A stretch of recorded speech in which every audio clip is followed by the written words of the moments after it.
Run it up.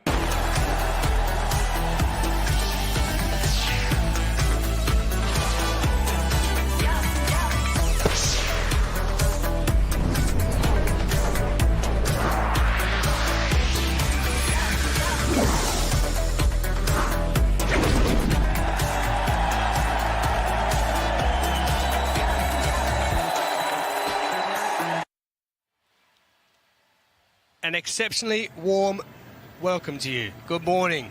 Kobe Universiade Memorial Stadium, the Para-Athletics World Championships in 2024.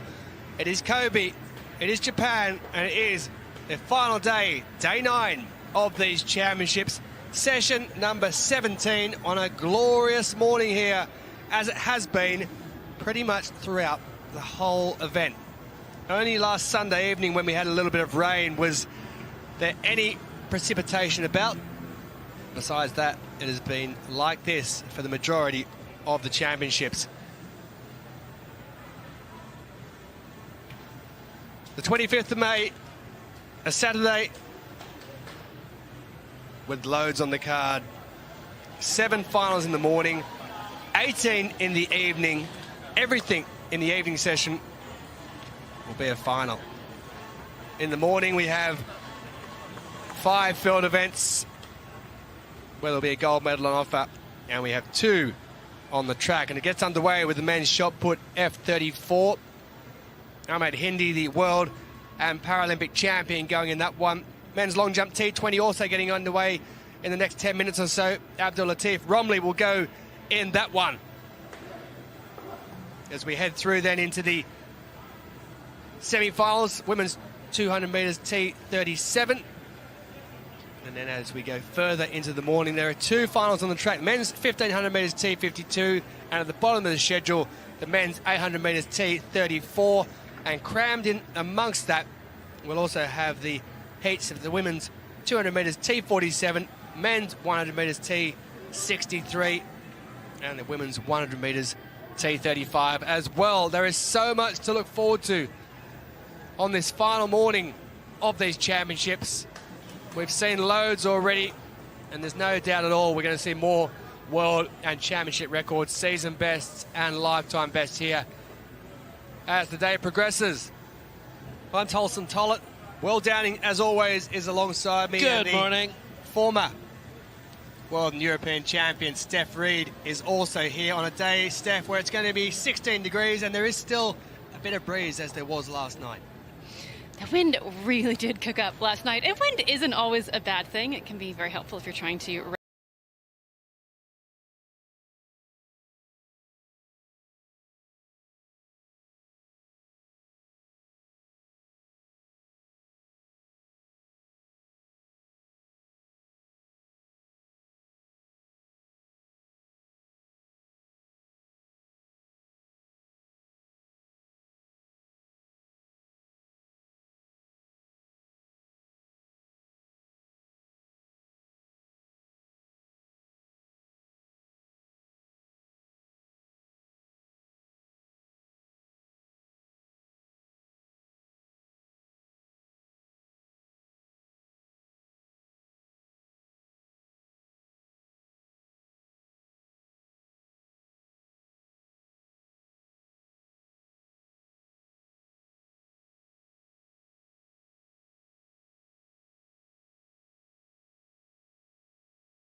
which is the men's 800 metres T34 final at 20 past 11. And the F34 shot put may still be going at that point, being a seeded category, because all the athletes take 6 throws, and then after that they will be unhooked, taken out of the chair. The next person will be strapped in, and there are 12 set to go in that, with Lin Wen Bang number 12 on the list. So there'll be a lot of waiting around, a lot of crunching the fingers together and just waiting, but it is a lovely day. Although the athletes will want to stay under that tent you can see there, because the warmth won't do you any favours if you're going out there to compete. So that's a nice little panned view around the stadium. Down to the south end down there, then there's the eastern end as we looked across. This here, the main stand on the western side of the stadium. We're down that far end there, so you see the box up the top. We are way away just past that, where those white benches you can see up there. I'm waving to you, trust me. So the preparations continue for the long jump. It's a lovely morning for it. There may be a breeze that may not be helping them. Those windsocks do look like they're actually going to be into the faces of the athletes down there who are doing the long jump, so that will be something they'll have to contend with. But what we will contend with, first up, is going to be the men's shot put F34. A seated category event. There are 12 athletes to go in that.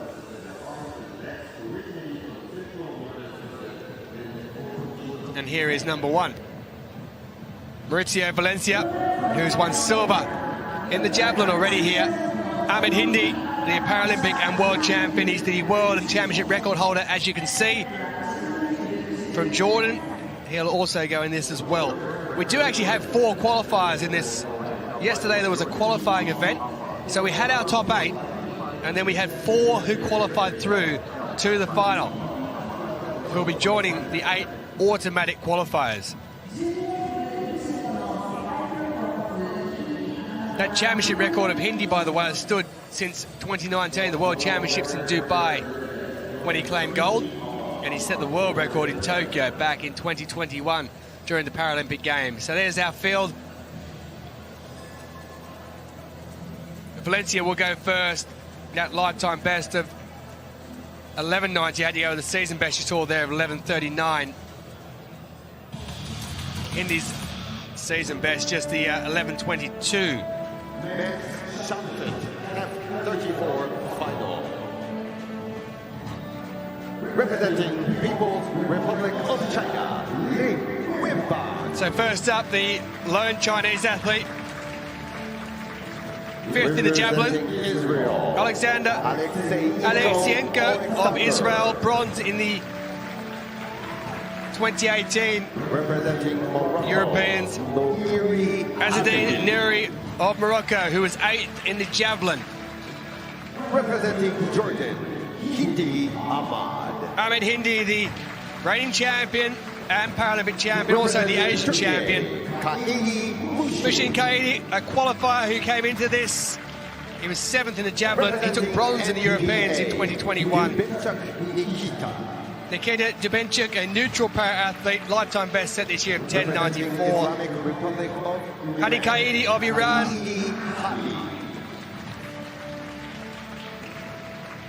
Representing Qatar. He was a bronze medalist last year, Kaidi. Abdul Rahman of Qatar, lifetime best of 12.13, but just 10.49 this season. Bronze medalist in the javelin, Diego Menezes Medina of Colombia. Eduardo Santos Pereira of Brazil.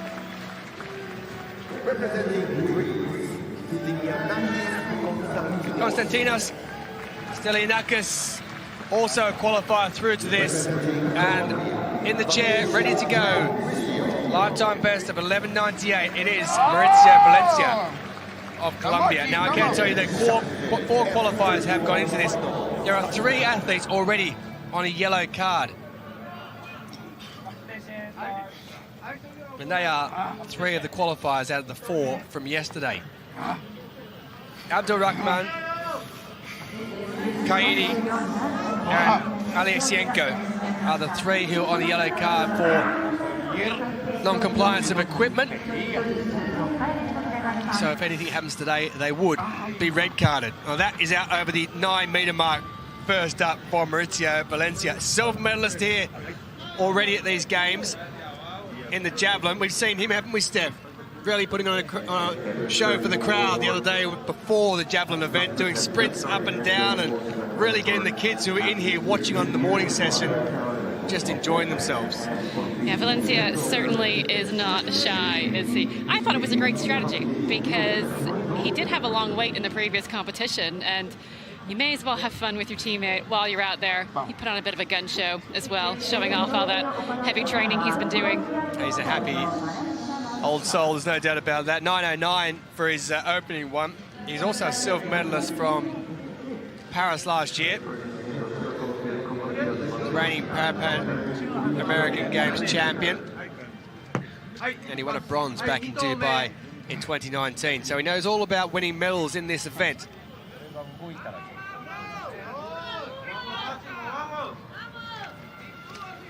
He'll have 3 throws first up. He's done away with the bar too. Well, if you watch his first attempt, he was grabbing onto it. It was actually shifting and moving. I'm not sure how helpful it was. Clearly, he had enough of it there.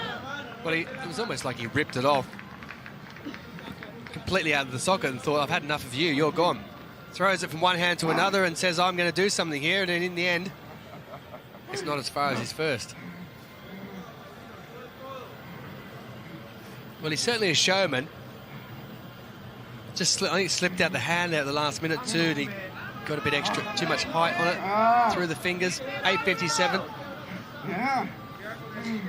Now, with this being the F34 category, sometimes athletes will have that grab bar to help with balance, and so it's quite interesting to see that either there's been an issue with the chair or he's decided he's feeling good today and doesn't need it. Well, there was no balance there at all, was there? He just ripped it off because it was bending from side to side. So we might have to get the welding torch out here and try and fix that. Abdul Latif Romley, world record here. Ranky Oberoi, remember him?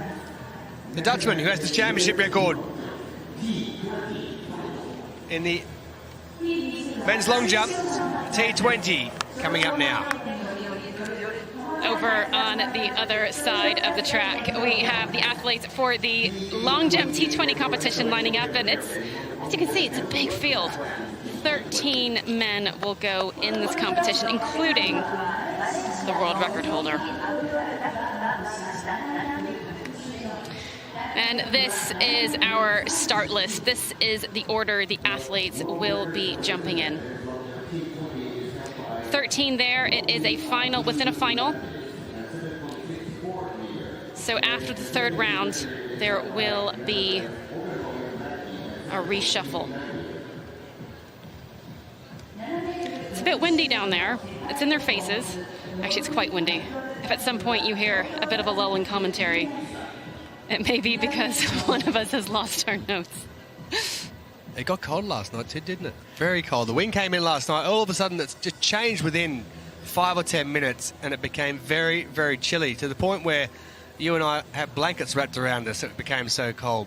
It's lovely this morning when you're out in the sun, but there is a bit of a breeze, as you can see on that windsock just a moment or two ago, that's actually blowing down the track quite hard. Long jump T20 final. And these are the men going in this long jump. Jumping first will be Suhari Suhani of Singapore. Suhairi. He finished 8th at last year's World Championships. And this man here, Abdul Latif Romley, this is your world record holder, your Paralympic champion, and your reigning world champion. Representing Hong Kong, China. Chow of China is jumping 3rd in the order. He finished 12th last year. Capdor Eddie Capdor of Mauritius. Mauritius already having a great competition. Capdor finished 7th in 2019. John Obanda Asparillo of Colombia. Personal best of 7:22.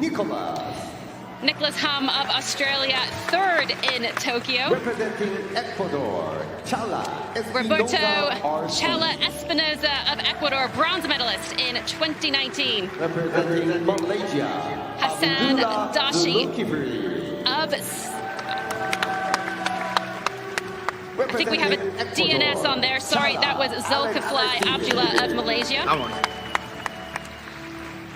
Alex Chala of Ecuador. Lenin Kuha of Portugal. This man competed back in Sydney in 2000. Athanasios Prodramou of Greece. Silver at last year's World Championships. And rounding out our field, we have Louis Rabai of Mauritius. Men's long jump T20 final starts now. So the men have already been out here, coming out onto the track around about 8:30 a.m. They probably would have checked into the call room at around 7:45, 8 a.m. this morning. So it's already been a big morning. Just confirming there that Hassan Dashi of Saudi Arabia unfortunately does not start this competition. So the field is down to 12. Which is a shame because Dashi finished in 4th place at last year's World Championships, 4th also in Tokyo. Sahani is kicking things off.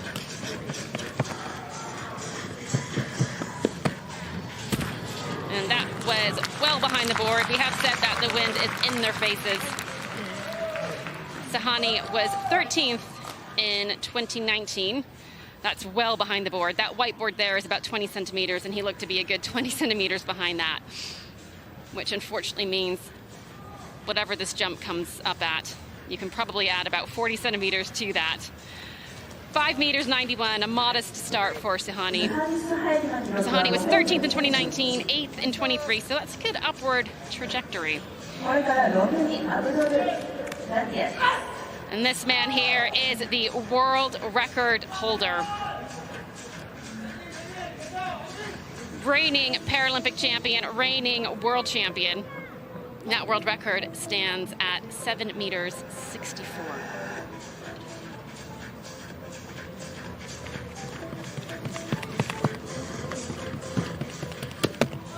And there was no doubt about that mark on the board, and it looks like we might have our first 7-meter jump of the competition. And if you just keep an eye out to the far side of where Bromley has jumped there, you'll see that world record marker. Ooh, I think he might be in trouble. It might be right on the borderline. It's hard to tell. It is a red flag that's given. I was about to say, you can see the world record marker just where he jumped, slightly further on the far side as you look at it through the camera. But that is a foul first up. Sahani, by the way, that 5.91, his lifetime best is 6.73. He could have added about 40 or 50 centimetres to his jump. He was so far behind the ball.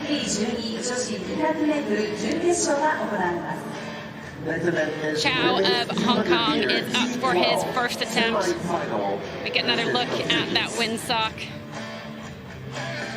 Sometimes you'll see athletes waiting on the runway, hoping they'll get a favorable wind. So we've had one attempt well behind the board. We've had one attempt that was a foul. Now that one looks to be firmly planted on the board. And in this competition, there will be a cull after the 3rd round. A cull was actually a bit harsh.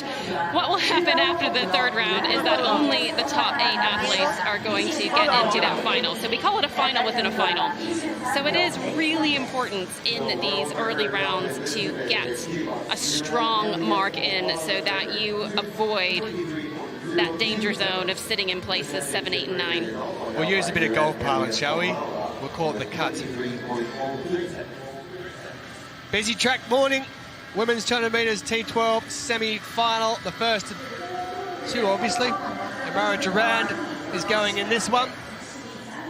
You would have thought, but she's not, because she's not here.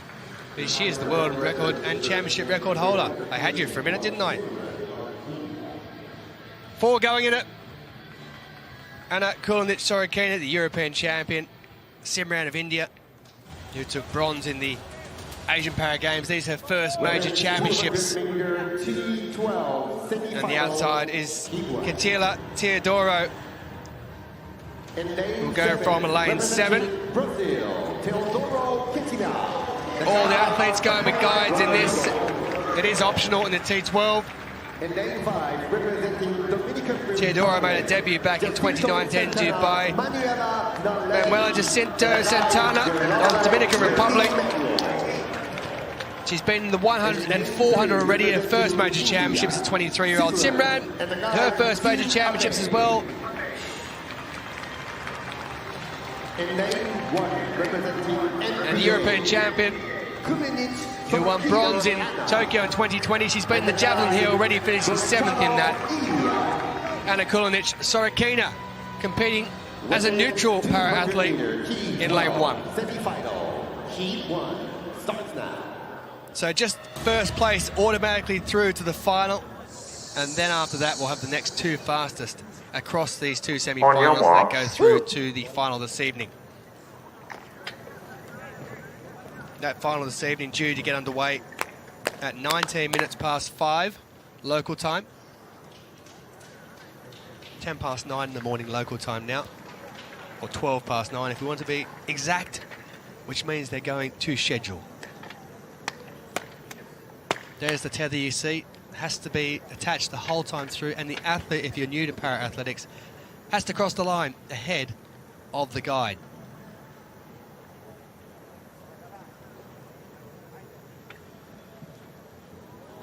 Four to go, 2 lanes each, because the athlete runs with a guide, and we're set to go.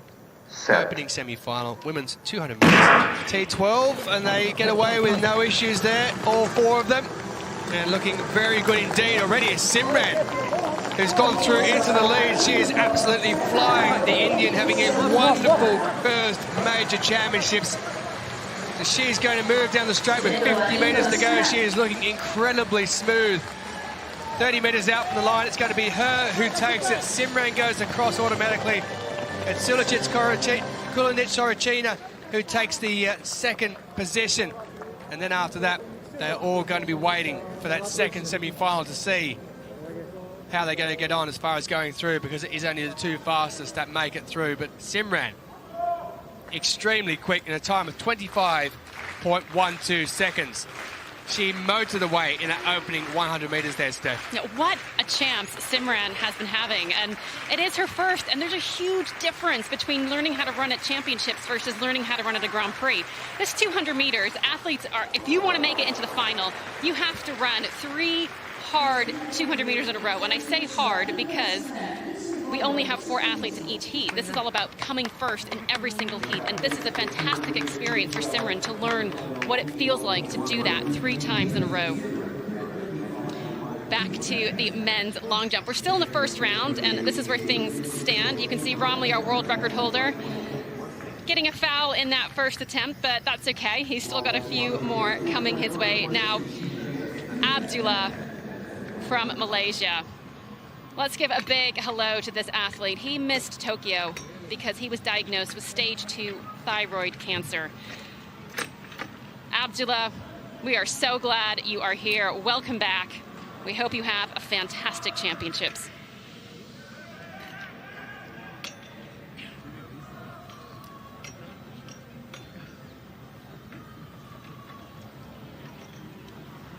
You can see the focus and rehearsal. It's a complex movement, doing a long jump. He got some lovely lift off the board from there. Unfortunately, we see the red flag from the official. It's close. Probably no more than 3 centimeters, less than the length of your thumb. But fine margins matter in para-athletics. It separates out medals, and it separates out fouls. The T20 is the intellectual impairment category, and it affects social, practical, and conceptual skills. And this is also the only classification that has the requirement that the impairment is present before the age of 18. Challa getting the crowd involved in the action.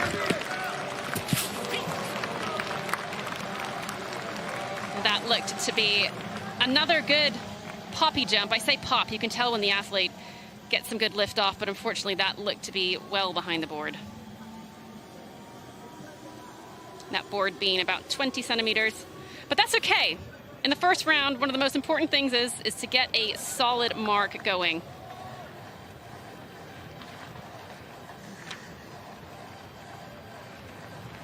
Stephen Challa finished 6th at last year's World Champs, just 21 years of age.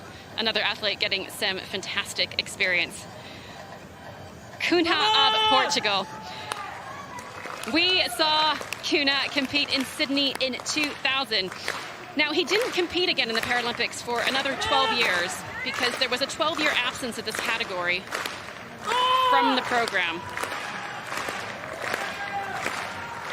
He came back in 2012, taking a bronze medal in London.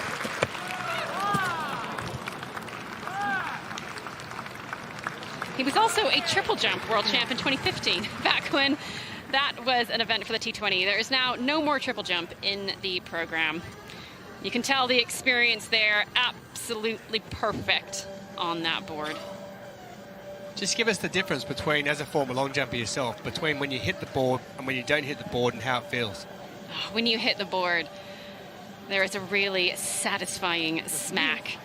Not just do you not lose out on centimeters, I think you also get a better pop off of than just hitting the track. 5:20, by the way, for Cunha as we head back to the track. Talking of that, and it's his second semi-final, women's 200 metres, T12. And we have one of the winners of the week in this. We'll start off with the Dominican Republic in lane 7, Darlenis de la Cruz, and her guide, Fari Mejia. In lane 5 for Brazil, bronze in the 1 of the 2 in the Pan Ams last year in Santiago, silver in the 1 of the 2 here. Lorraine Gomez and her guide, Fernando Martins. In lane 3 for Iran, her country's first female world champion. Gold in the 400 here for Hajar Safarazada Gadarajani. And in lane 1 for China, the former Asian Games 400 meters champion, 4th in the 400 here this week, Shen Yakin and her guide Li Wen. T12 category medium visual impairments, her guides are optional. Shen, Safarazada, Gomez and De La Cruz, only the winner to go through, plus the next 2 fastest. And Shen went through that way yesterday from the heats. 26:12 is the time you want to beat if you're not going to win it. Kulinic 25.81, Jacinto 26:12.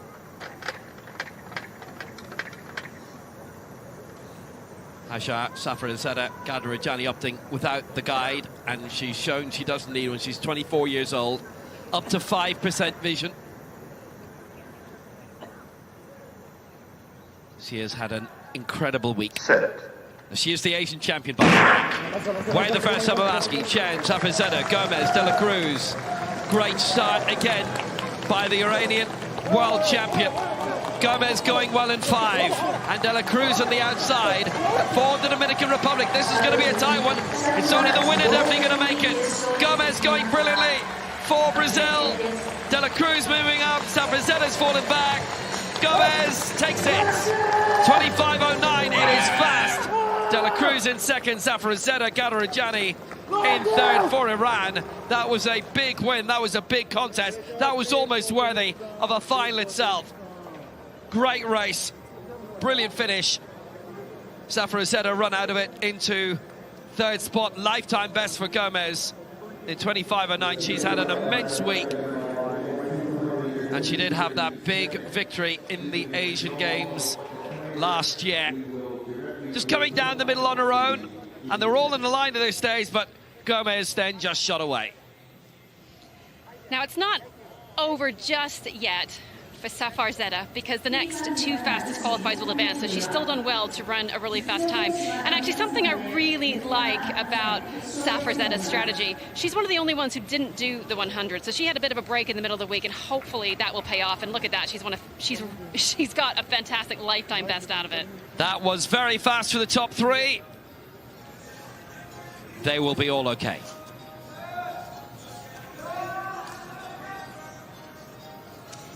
See the officials there just prepping that long jump pit. So important because in an event where centimeters matter, you don't want to have any question over where that mark is. We are back at the top of the second round. Tahani has already jumped. He had a foul on his second attempt, and so we are back with the world record holder. Bromley had a foul in his first attempt. He's going to want to get this one in. Like a pro. Absolutely perfect on that board this time. Getting the big smile from him. He won the World Championships in 2015. He won them again in 2017. One of the only silver medals in his career, 2019. As he came back in 23 to reclaim that title, which he's looking to defend here. 7 meters 30. It is a season's best, and he has rocketed himself back into the lead.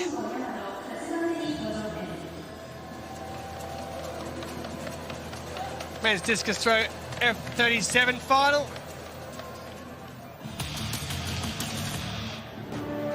The third of the field events heading out in the morning. We still have the women's shot put F40 and the men's long jump T36, so it is a packed final morning.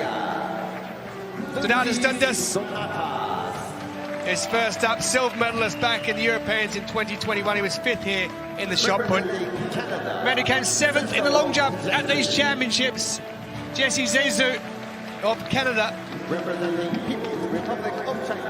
The man who was 6th in the shot put here from China, Gu Jianglu. Merav Kajayev of Uzbekistan, who was the shot put gold medalist here, 24 years of age, going for the double. Mohammed Ramadan is not in this one. So next up is Enriquez of Mexico, who was 7th in his shot put. Teixeira de Souza, bronze medalist in the Paris Games back last year. Shinbo Yamata of Japan, big roar for him. Silver medalist in the Asian Para Games last year. Varela Meza of Venezuela. Lifetime best of 52.68 for him. And Kuldashev of Uzbekistan, who have been quite remarkable during these games. Uzbekistan, 20 years of age, is the last to go out.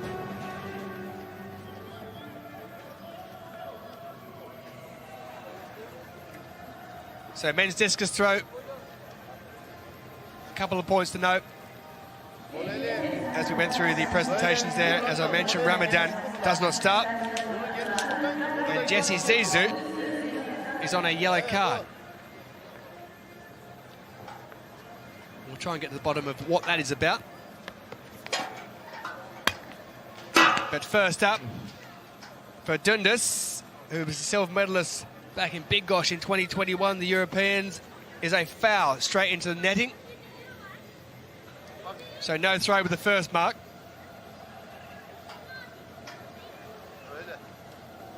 Now we were set to have 10 going in this. We now have 9. So it will mean that after the first 3 throws from the athletes, we will drop one off the back. And we'll go down to 8 for the final 3. Zizou, 7th in the long jump. And it's an interesting one, that yellow card.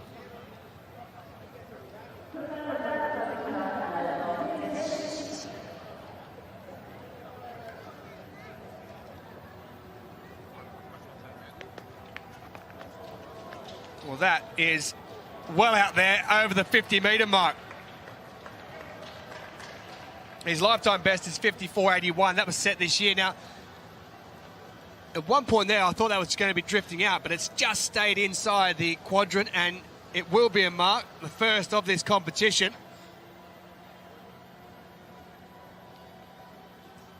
And the wind, I know you talk about the wind, it's going slightly into their face down there. And I know you've talked about the wind in the past. 51.86 it is there, but it can actually help the athletes at times when it is going into your face in the discus. Yeah, the discus athletes may be the only ones that like a wind like that. I was thinking about the wind last night and thinking there'll be some discus throwers drooling over this wind right now. Simran in the opening heat of the women's 200 metres T12. She qualifies through. The rest in that one all miss out because... Very fast that second semi-final. Ren Gomez through, 25.09. De La Cruz for the Dominican Republic. And Safarazeta Gadarajani for Iran. They're all through. And for the Iranian, lifetime best as well. So Gomez, Simran, De La Cruz, Safarazeta Gadarajani are in tonight's final. So all on the track, all on the discus, also in the long jump happening. We are cruising through this long jump, actually going through it really quickly considering we have 12 athletes.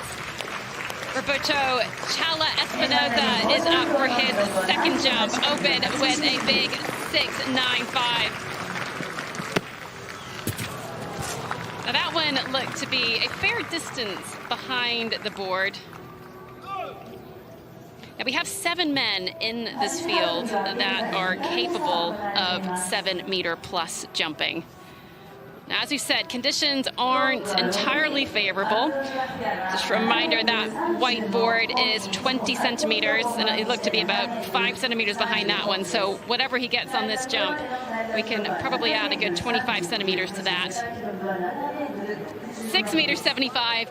You get a look at the wind there, negative 2.1 meters per second. That's not helping him, but I think he'll be reasonably encouraged by that because he is in 7-meter territory. Now, if you want a great story about perseverance, this is your man here. Unfortunately, Abdullah missed out on the 2021 Tokyo 2020 games because of a stage 2 thyroid cancer diagnosis. And we are so, so glad that you are back and you're competing. That runway didn't quite work out. And unfortunately now, Abdullah is in a bit of a precarious position. That's his second foul of the competition, which means that he is going to go into round 3 knowing he's going to need a big one. He's going to have to lift himself up into 8th place, which at the moment sits at 6 meters 13.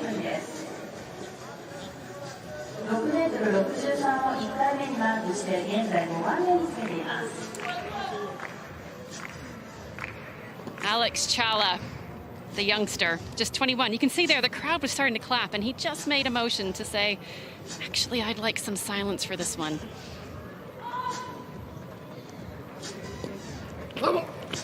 Every athlete has their own method of getting in the zone.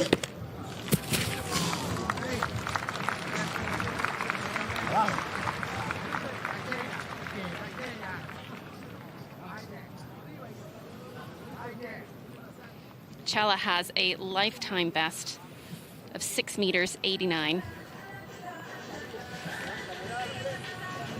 He currently sits in 5th place. His better attempt coming in the first round.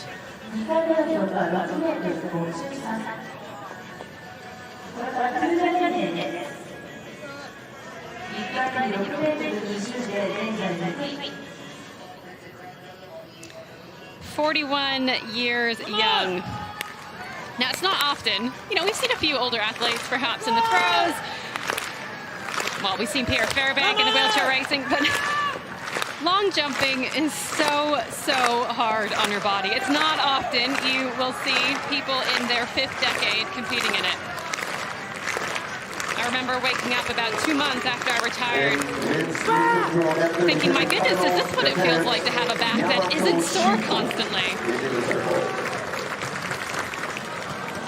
Sometimes an athlete knows when that runway is just not working out. Sometimes it is better, it's safer just to abort. And I do think that this wind, this very strong wind, very bizarre wind. We've got wind readings of -2.7, and then there's one at +3.7. It's not one of those mornings, though, where you're going to be able to sit and wait for that wind to stop, because it looks like it's going to continue to be blustery and inconsistent as you go through. Now, there is going to be some wind there, but it isn't going to be like one of those mornings we've had where there's been a slight breeze that picks up and then stops. It looks like it's going to be a consistent wind into the face of these athletes. They do have that time, of course, the minute they can wait, and there's 43 seconds left at the moment for this jump. So there's a bit of time that can be taken. You can see the clock there way to the right for Maru, and he will take as much time as he can, but I don't know at the moment whether that'll be a ploy that will actually help. I feel like those windsocks are pretty much permanently in that horizontal position, which we haven't really seen this week. Now he needs a good jump here because he's already had a foul in the first round, and that looked to be a good, safe jump. Not up near his best, that is best 7:17, but most importantly, he's on the board, both there and in terms of the scoreboard.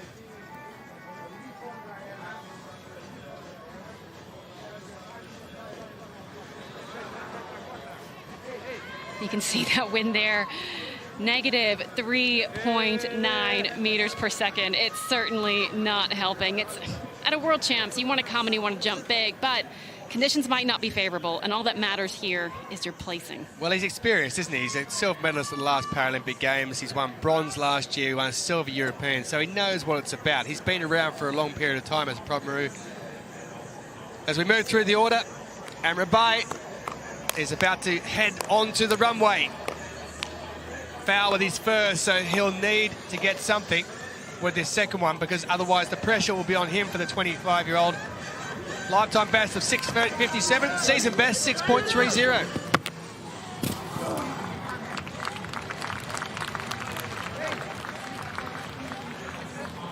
Well, the good news is he's got a white flag. I feel like he did very well on this runway to save that jump. Look at the way, just sighting a little bit, which isn't a bad thing, especially not on a jump where you need it to be a legal jump. I do feel, though, that when you sight like that and you chop your stride or just change that pattern a little bit into the board, it does mean that you're losing speed, which means distance. But well, he's gone into 7th place with 6:21. At the moment, he's safe, but as we've seen across the field events, everything can change in the matter of a few minutes in these rounds. Well, Lewis Donovan, Jason Rabai, that was especially for you, that jump. You move into 7th position and the top 8. Natalson, I feel like you're going to have to explain that reference, because I'm sure there are people like me who are not quite picking up on it. That's a hard one to explain. I'll tell you later. Doesn't matter. Rabai is into the top 8 at the moment. This man needs some work to do. 5.91, his only best jump so far with his first. Sahani, that's decent. If it's given a white flag, which it is, the man from Singapore should find himself up into the top 8. 6.20 at the moment from Cunha was that marker, and I'm sure that he's gone into the top 8 with that one. There was some pressure on because 5.91 with his first, he fouled the second. Oh yes, 6.32. Well played, young man. Sahani moves into the top 8. He is currently in 7th. Awesome. Sahani did that last year in Paris, just making that cutoff, finishing in 8th place. But someone who is not in danger of any sort of cutoff, as he stands at the top at the moment, our world record holder, Bromley. Massive 7:30 in the second round. And you can see there, just between marks 7 and 8, there is a blue marker which shows where his own long jump world record stands. Now, we said it's not exactly ideal conditions in terms of the wind, but it seems like no one has told this man that. Oh, that's brilliant.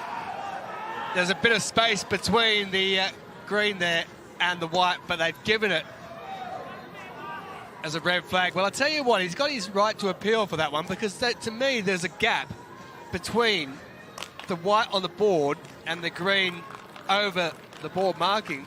Now, whether the computer system has said that it went over without touching, let's just have another look again. So you can see there, I think the first time it went down, just there at the end as well. I think the thing is, sometimes you will see a still shot, but what you have to see is a follow-through from the foot.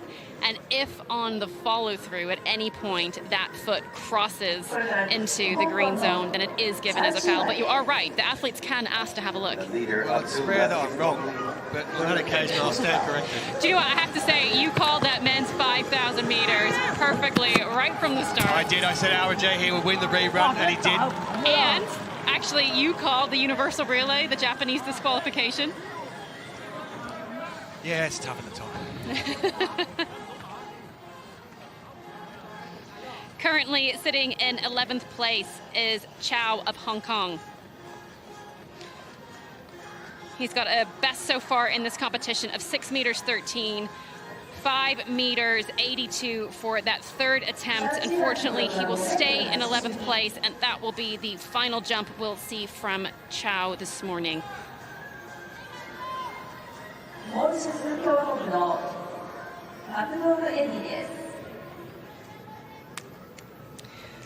Captor of Mauritius is currently sitting in 10th place. Now it's quite tight at the moment for those top 8 spots. 8th place currently at 6 meters 21. Captor's best is 6:18. He's looking for another 4 centimeters to get above Rabai, his teammate, also from Mauritius.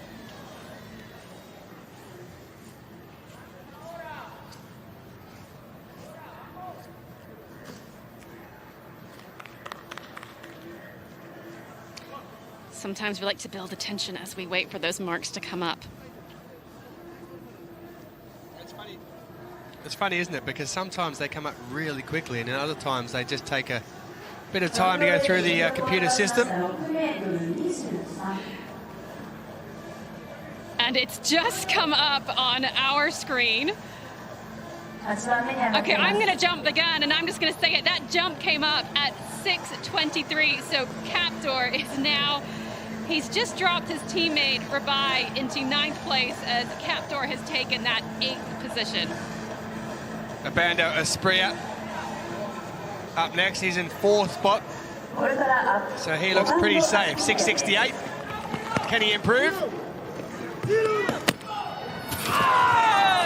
I'll tell you what, he can improve some. He's been given the white flag. That is much bigger than the 6:68 season best we saw. Now, he may even find himself up into 2nd position. That is pretty big indeed. That in-air action he had there, it just looked like he floated for an extra meter holding those heels up. 6 meters 82. Now, I don't think he'll be surprised at that because he is a 7 meter plus jumper. But he has now just snuck into those medals. Now, another fantastic story of perseverance. Nicholas Hum from Australia. It took him over a decade to finally, a decade of competing to finally make it onto his first podium, picking up the bronze in Tokyo. I love watching athletes do that mental rehearsal before their jump. You just get a little bit of a cue, a little bit of a clue into what their cues are going into the jump. Well, Nicholas was humming along the runway there and up near the 7 meter mark. Flying like a bee.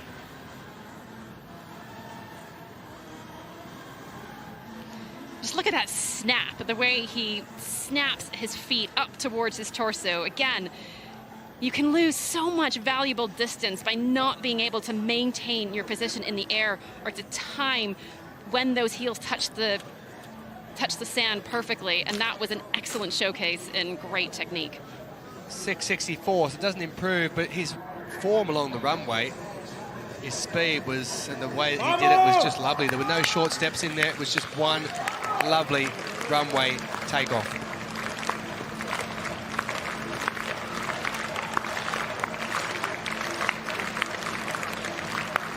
Chala Espinosa, second season best, 695 with his opener. He'll be going some to catch Romley. Well, he did go some. And he's out around that 695 mark again. Roberto Carlos Chala Espinosa. Maybe not an improvement. He's lost a good 20 centimetres there. So that's something to work on. He's been remarkably consistent. And actually, if you consider how big, or if you consider how far back he's jumping from the board, all of them just peppering around the 7-meter mark.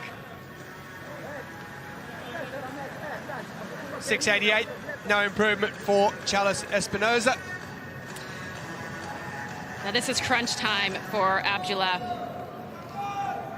2 fouls. He has to register a mark here if he is to continue on in this competition. Oh, and he's done well there.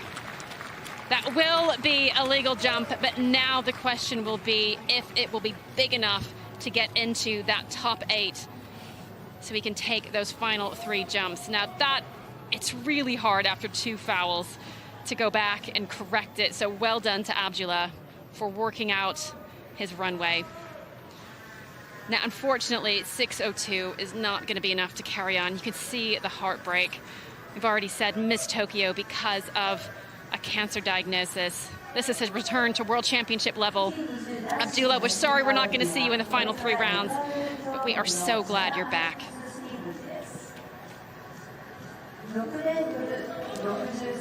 Alex Chala of Ecuador currently sitting in 5th place.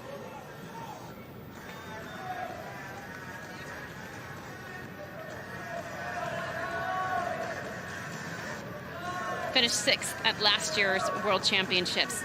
Just 21 years old. This is going to be a fantastic 2 years in terms of experience and development for Chala, getting to have 3 global championships packed into about a year and a half.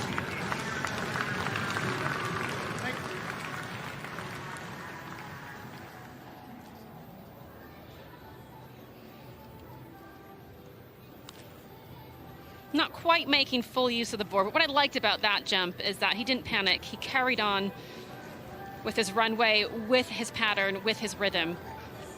It's more important to come to the board with speed than to arrive perfectly in the middle of the board. 642 with his 3rd attempt. That won't be an improvement. He will stay in 5th place. By the way, anyone anticipating women's 200 meters T37 heats, they're not on at the moment, but there will be a final a little bit later. Cunha of Portugal getting the crowd going. The crowd has been so eager to get involved all throughout this week. It really does help as a long jumper, I think, when you have that energy and that rhythm of the crowd behind you. Plus, I love the fact that once you've asked the crowd to pay attention, to an extent, you kind of have to deliver. Now, unfortunately for Cunha, he finishes with the 3rd round in 10th position. He will not move on. But coming up, we have the women's shot put final. Just 7 women in this field, including this woman here, Lara Bars. who took the world record just 3 weeks ago. Now the F40, F41 classification is for athletes of short stature. Only the throws events offered. Women shot put F40 final. Kicking off in the throwing order, we have Paulette Mejia Hernandez of Mexico, just 19 years age, bringing home a bronze medal from Santiago. From Tunisia, Nurhan Belhaj Salem. She burst onto the scene back in Tokyo, picking up a silver medal. Lara Bars finished 4th at the last World Championships, but this time she comes in as the world record holder. Out of the United Arab Emirates, Mariam Al Zayudi. She competed in the shot put earlier, finishing at 9th. Raja Jabali of Tunisia, 3rd at last year's World Championships. Sarul Tugs Dagbadorj of Mongolia also competed in the shot put, F41, finishing in 8th place. And finishing off this field, Rabia Sirit, double European medalist. So lots of action going on in terms of field events at the moment.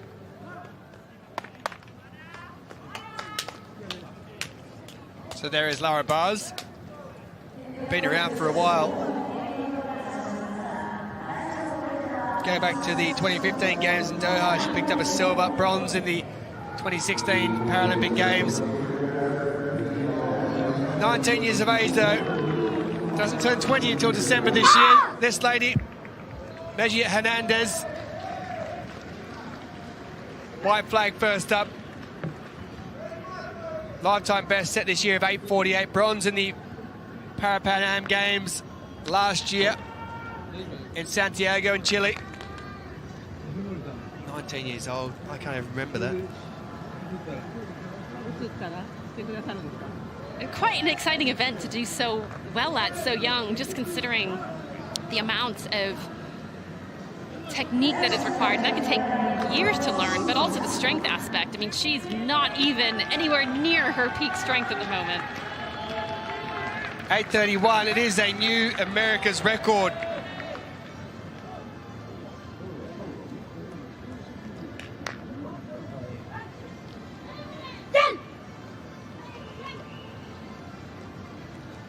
We have another youngster stepping up, Belhaj Salem of Tunisia, just 20 years old.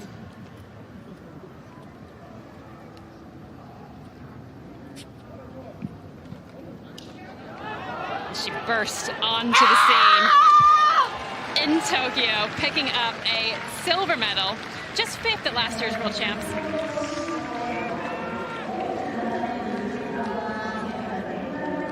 But she means business with that throw.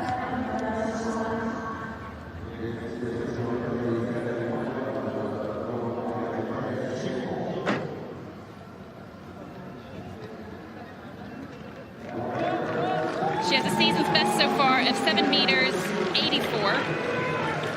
And she has already bettered that 7 meters 93 into second. Now Lara Bars, recent world record holder, and all of that because a year and a half ago she made a massive move, decided to go to Germany to train, well, with none other than Nico Capel, who we saw win gold earlier this week. In fact, they set matching world records on the same day a few weeks ago. So that new world record, which she is a proud owner of, stands at 9 meters 25. She finished 4th at last year's World Champs, just off the podium. And I suspect she has her eyes set on the gold medal here.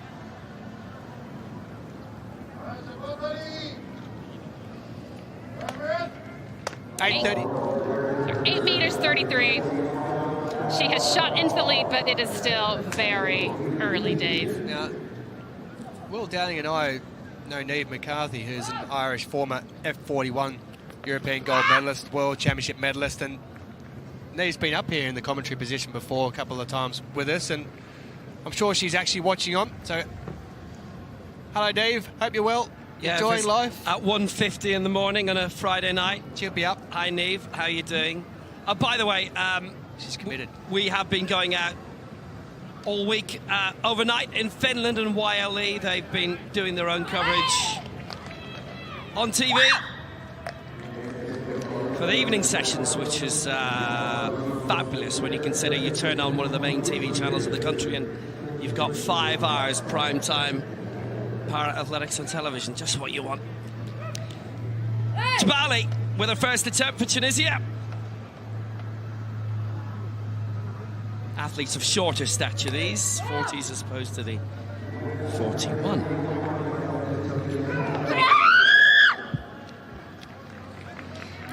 Now, at one time, Jabali was the world record holder back in 2016. She finished 3rd in the World Champs in 2017, 1st World Champion in 2019, and 3rd once again last year in Paris.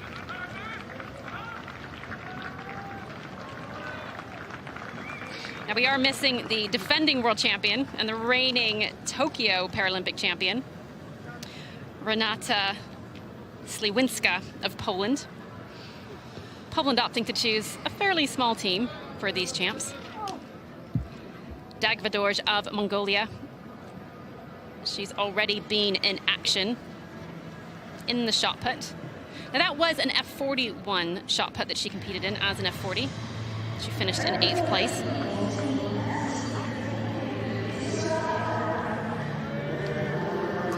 And she opens with 5 meters 58.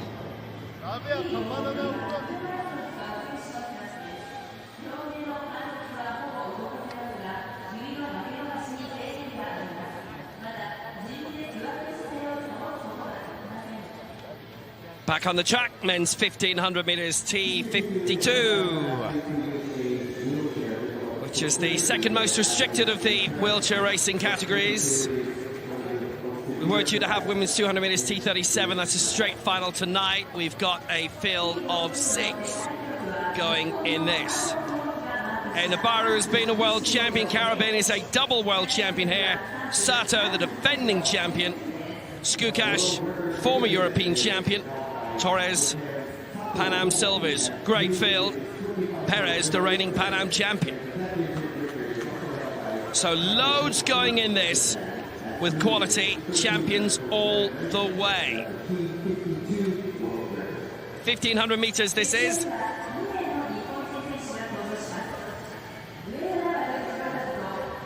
The world record held by this man, Tomoki Sato, the reigning world champion. Paralympic champion as well.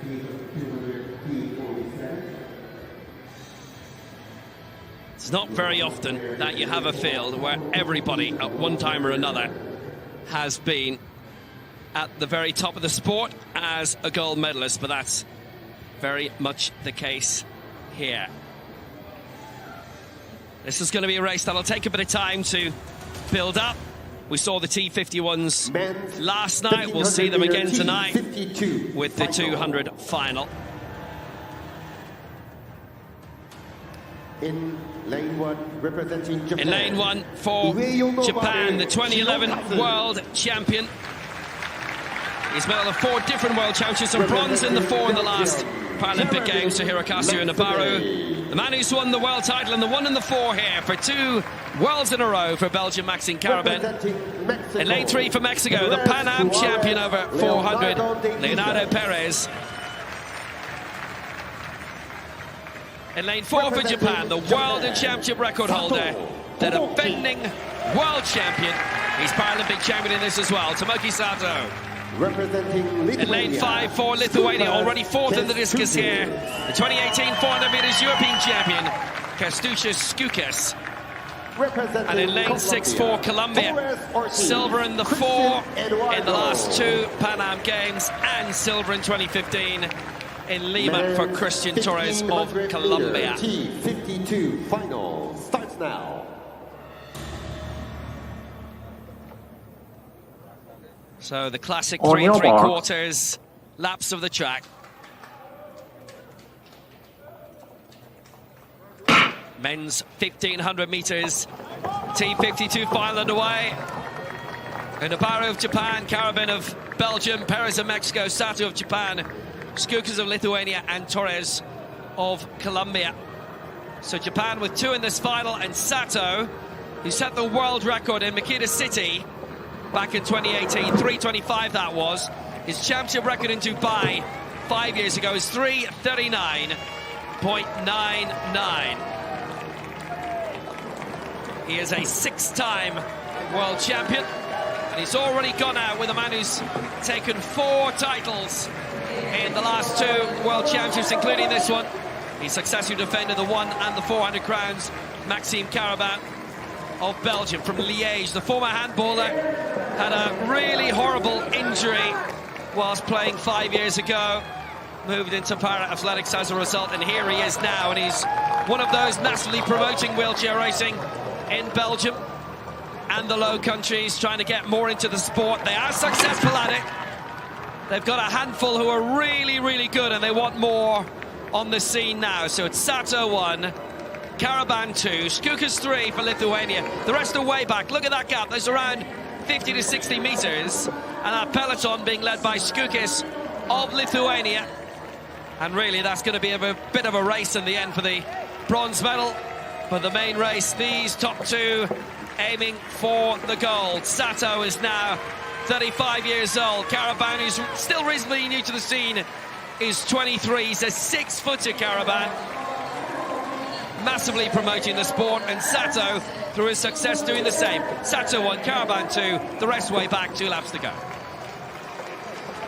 We have 2 separate races going on at the moment, and this is one of the races where Sato actually has the advantage. The problem is he can't drop Karabin right now, who is taking a pretty luxurious ride behind him, and the problem is that Karabin has that sprint speed, that change of speed, which makes it really difficult for Sato, because if this comes down to a sprint at the end, Karabin will take it.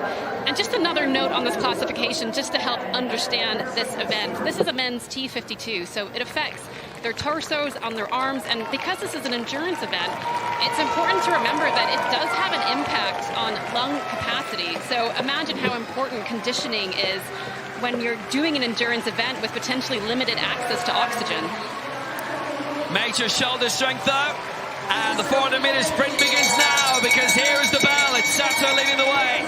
It's Karabin in second place. The rest are now fully 100 meters back. It's a big battle for the gold here between the 6-time world champion, the reigning 1500 meters Paralympic champion for Japan, Sato, who have not won a gold medal yet. 18 medals, but not a single gold. That could change here. Karabin has already won 2, and he's hitting the front now in the back straight. Karabin hits the lead for Belgium, ahead of Sato, and away he goes. 150 remaining. Does Sato have enough in reserve to get back? It's looking unlikely. That is an increasing advantage. Maxime Karabin on the way in the closing straight. This is a massive success story for Belgium. Maxime Karabin of Liège gets his 3rd gold medal at these World Championships. He's 5th across Paris and Kobe. Sato picks up a 19th medal for Japan, and none of them gold yet across these championships. A great win for Karabin. They now have 4 gold medals, Belgium here. Here comes the sprint for the bronze. Perez trying to move up here for Mexico, ahead of Unabaru, and that will be the bronze medal. Unabaru in 4th. And that's a championship record too, 3:38.35. Perez in 3rd. But he is having some week of it. Maxime Karabin, 2 goals last year, 3 goals this year at the Worlds, and the Paralympic Games still to come. Perez coming through, pipping Unabaru on the line to get the bronze. Torres 5, Skukic 6. Great result. Really, really good win, and well, the two broke away very early and it stayed that way until the final 200.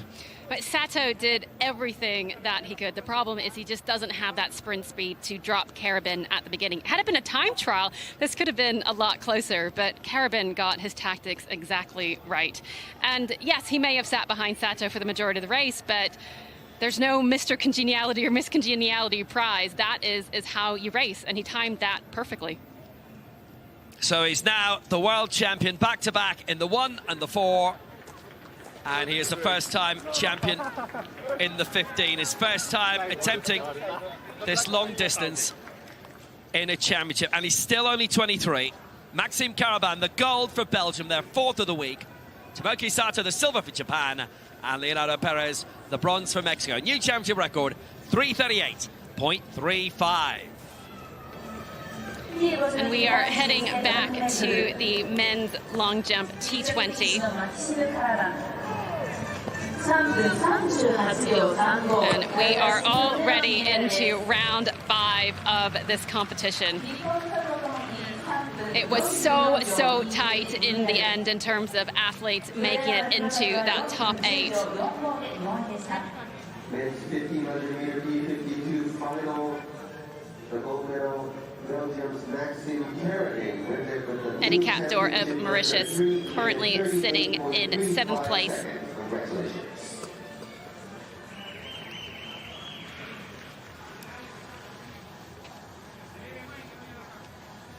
That is our world record holder, Romley. At the moment, only 1 legal attempt. He's fouled the rest of his jumps, but he only needs the 1 big one.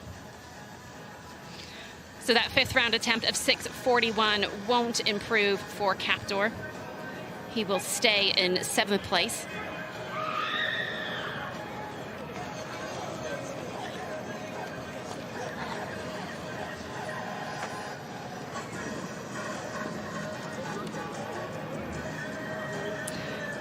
Sahani has a bit of a habit of just making it into that top 8. He did it in Paris, he's done it here, and my goodness, look at the wind they are dealing with.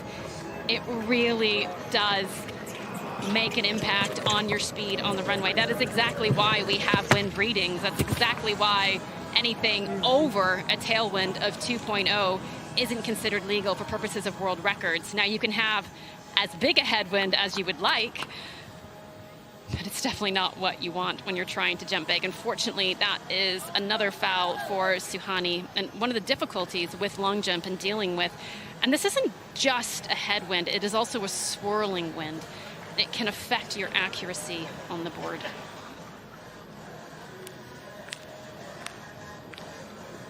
Well, it's affected this man a little bit so far as the fouls go. He's jumped 4 legal ones, 6:63 with that season best, Charlotte of Ecuador.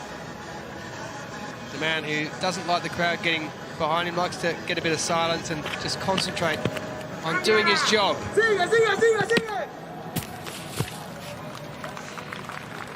And I'm really impressed with Alex Chala, because he's been one of the most consistent ones. A little bit behind the board there, but consistency in terms of getting legal jumps.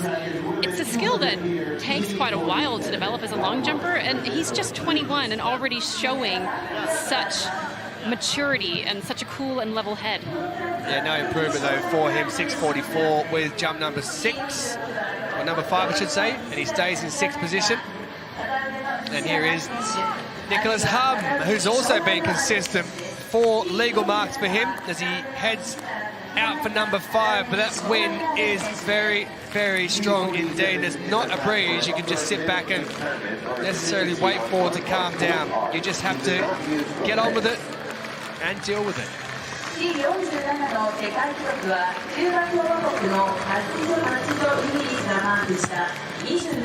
That is nice. 6:73 is best so far. That's up, well, if not near that, it may well have even gone past it into quite a strong headwind. Great takeoff on the board. Super hang time. Just sliding off to the side there. 678.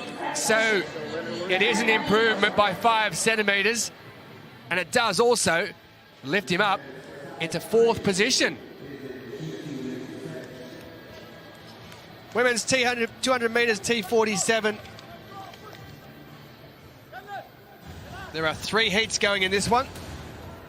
Women's This the first of them. 200 meter T47, round 1, heat 1.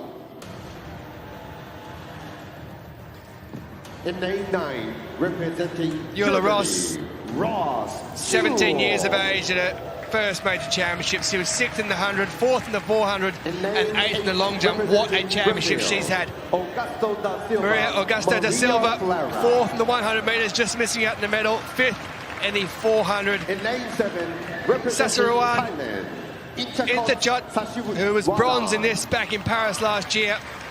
She's the reigning Asian champion. Representing Sri Lanka, Janani Wickramasinghe, lifetime best of 28.26. 18 years of age, already been competing in the long jump here. Bronze medalist back in the European Championships in 2021 in Big Gosh in Poland. Anastasia Soloveva, representing France. Disappointing 9th in the long jump here at these championships. Gold medalist at the Europeans in this back in 2018, Angelina Lanza.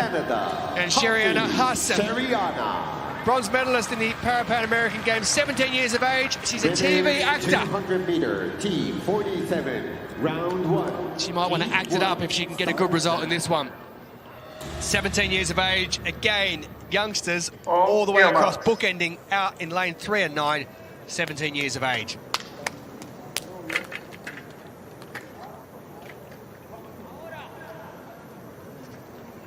Well, this will be the first 2 that go through automatically. And then at the end of the 3rd heat, we'll have our 2 fastest lucky losers, who will move into the final later this evening.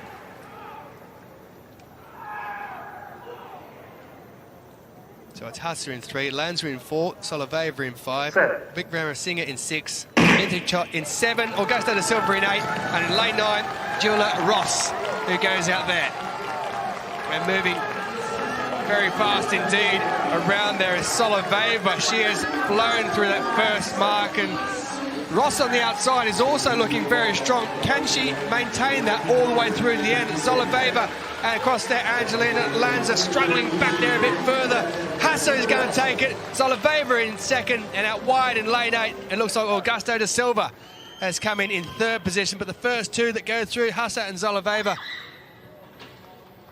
and they will automatically qualify. 25.64 is the time there for the Canadian, and Soloveva also through in 25.69. They are the automatic qualifiers to go into the final.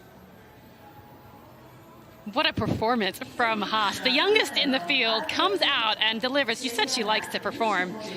She's also a dancer, actually, which is a bit of a theme for some of the women in these heats.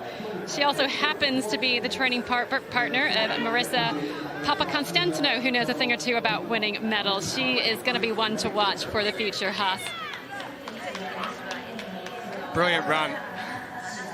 Eula Ross on the outside was looking really good early on now after about 100 metres. She faded away a little bit. 25.85, by the way. Augusta da Silva finishing in 3rd position, and Ross in 25.95 as we head back to the long jump. Well, there's been no change in the long jump in terms of the top 3. There's also been no change in that wind. It is still very strong. Actually, I bet the women in the 200 meters were really enjoying that back straight as they are running in the opposite direction to our long jumpers. There you can see the timer that the athletes are looking at when they step on that runway. Once they step on, they have a minute to start their jump, and often they might stand there for a bit waiting to get a slightly more favorable wind, but in this case, not many have been doing that because the wind really has just been relentless. Romley is our final jumper in the 5th round. world record holder, Paralympic champion, world champion. He has also been awarded Officer of the Order of the Defender of the Realm. And that's a very cool title to add to world champion. Just the one legal mark so far. But he has been jumping so big, and I'm nervously waiting at the flag, and it's a foul again. And you can see now just that little wry smile of knowing what could have been. He knows that was a big one. That blue mark that we see between meters 7 and 8, that is where the world record mark stands. It's his own mark. And it's not even great conditions for setting a world record today. The temperature is beautiful, the sun is out, but that wind is so strong. That foul registering at negative 1.6 meters per second, but still he is jumping very big. Just having a discussion there with his coach on how to find his way onto that board.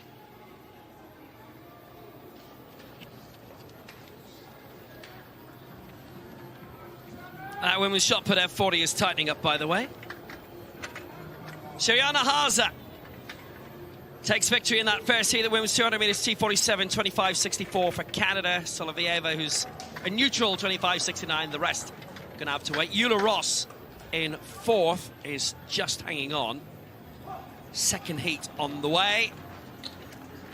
Interesting thing actually about Shariana Haza. We remember her from last year. She's in a science fiction show back home in Canada. And it's been almost science fiction for Petra Lutheran this week. Bronze in the 4 and the long jump. So far, T47 this is, below elbow wrist, single amputee category. Nice to see Brittany Mason back in. So the curious thing is that she made her bow at these championships in the universal relay last night. Relays are normally right at the end. United States have not sent a big squad here, not a lot of strength and depth. She is quality, obviously. She's the defending world champion. But they were eliminated, and then they were disqualified. So Petra Lutheran, bronze in the 4 and the long jump in this. Brittany Mason, the defending champion. Li Lu, the twice 400 meters world champion. Sai Tsuji of Japan. She's had a colourful time in terms of the relays, but well, Brittany Mason burst through in 2019, a world record. 200 meter T. Claimed gold in the 100 meters. This was Deja Young's category. Gold for her in the 2 and the championship record. So now, in lane 9 for Czechia, the Czech Republic. Twice medalist of the 2018 Euros, Teresa Yakshova. Representing Japan. In lane 7, with Sai Tsuji, gold in the universal relay last year, bronze in the 4 in the 2016 Paralympics. For Japan, Sai Tsuji. In lane 6 for China, the 2017 world champion Li Lu. In lane 5 for Romania. 8th of the 400 meters final here, Tabita Vultera. In lane 4 for the United States, twice world champion, representing United States of reigning America. champ in the 2, Brittany Mason. And in lane 3 for Hungary, bronze in the 4 and the long jump this week for Petra Lutheran. Women's 200 meter T47 round 1. Shalila of Indonesia, having won bronze in the universal relay last night. She is not in lane 8. Japan had originally won the bronze, but were disqualified, and that is how, in a different tag, they won the gold last year. Giveth that it taketh away again. So it's the top 2 and the next 2 to go through. Don't worry about the fastest losers times just yet. Shalila, bit of a pity, 10-time Southeast Asian Games champion, so she is good. Lutheran, Mason, Vultera, Li Lu, Tsuji, and Yachova. Top 2 will go through to the final. Women's 200 meters, T47. Set. So we're the first time of asking. Lots of support for Petra Lutheran here. She is based in the United States. That'll explain the American accent. But what a start for Brittany Mason here. The world champion going strong. Lutheran trying to move up. Li Lu as well for China in lane 6. Suu Kyi in 7. But Brittany Mason maybe has a bit of a point to prove after the universal relays last night. She's going to take it. Lutheran in 2nd place. Oh, and it's gone to Suu Kyi in 3rd as Li Lu fell on the line. 25.48, the winning time for Mason. And Suu Kyi, well, she takes 3rd. That doesn't mean a spot in the final just yet. But she just kept on going. And Lutheran, another lifetime best. She just keeps on doing it. She had a massive lifetime best on the long jump final yesterday of around 35 centimeters. Suu Kyi just getting on the line. 26.83 in 3rd spot. That is not enough for a fastest losers place, by the way. And Li Lu, well, just tumbled over in the end. Great start by Mason, really strong, great lines. Helped the United States to Paralympic gold in the universal relay in Tokyo. Lutheran coming very strong. She is a great multitasker, no doubt about that. And then just falling on the line, Li Lu trying to get 3rd. Academic anyway, because she was going to be eliminated in terms of the time. Suu Kyi has been as well. As we go back to the long jump. We are picking up in the final round of the men's long jump. Right now, Paralympic sits in 5th place. That was his last chance to try and get among the medals. He's shaking his head. He's not sure it will be enough at the moment. Obando Asprilla sits in the bronze at 6 meters 82. He will need something beyond that.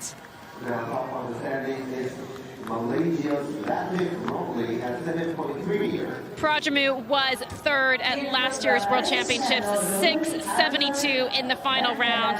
That will not lift him up into the medal position this time.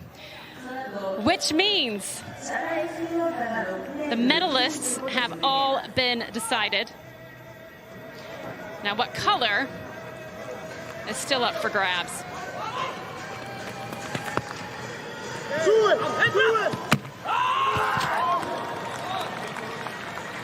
Obando Asprilla jumped 6.82 in the 3rd round to lift himself up into that medal spot.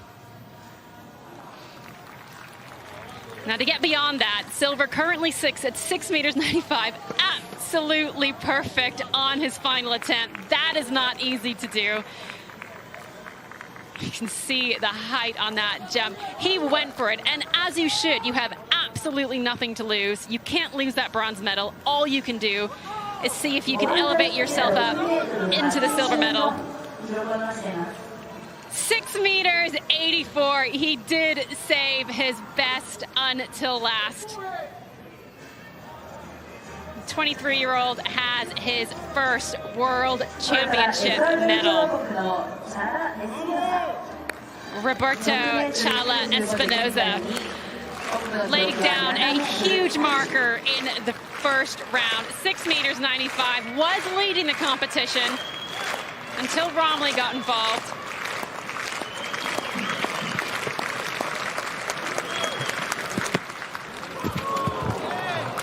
His lifetime best sits at 7 meters 8 centimeters. I'm not sure that final jump is going to challenge it, but what a comeback from last year. He was 7th at last year's World Championships. He was 3rd in 2019, so he's not a stranger to this podium. Had a bit of a dip the following 2 years, finishing 8th in Tokyo. 7th at last year's World Champs, but this time, Chala Espinoza finds himself back on the podium, and it is one better than in 2019. And now for his glory jump. Bromley's getting the crowd involved. He is the world record holder. He is the Paralympic champion. He is the reigning world champion. He has already defended that title. He will finish as a repeat world champion, but that jump was for glory. You can see he's just struggled with that runway all throughout the competition, just having that one mark registered so far, 7:30. He's all smiles. He knows that that probably wasn't his best attempt. He went back to have a chat with his coach after that 5th round attempt to see if he could maybe find his marking on the board. Now, to be fair, the wind reading for that final jump was negative 4.7 meters, so there was always going to be a very high chance he was going to finish behind that board, but it doesn't matter. Bromley has taken the gold, Cella Espinoza the silver, and Abando Asprilla the bronze medal. It's been some fantastic entertainment for the crowd on that home straight. Well done to the defending world champion. Well done indeed. Women's 200-meter T47, round 1, heat 3. Final heat of the women's 200 metres T47. In lane H, representing Norway, Overland. It is Norway's Ida Louise Overland, who's in lane 9. 20-year-old at her first major championship's already been in the 100 metres. There's Billy Vera Andrade, the Paralympic and Para-Pan Am champion. We'll go in lane 8. Saskia Sokolov of Serbia, European champion. Silver in this last year. Yang Yongfei of China. In lane 4, representing Guinea, Bankora Kadiapo. So a silver there in lane 5. Gold already in the 400 metres. Bangura at her first major championships. And Amanda Cerner. Silver back in 2019 at the Para-Pan American Games in the 400.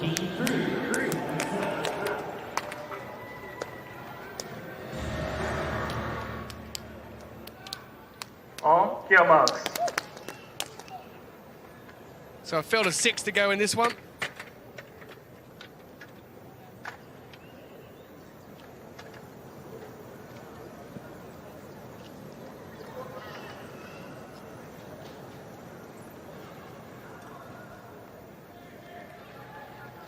There's the 2 hot seat times, 25.85 for Augusta da Silva and 25.95. Both those coming in the opening heat.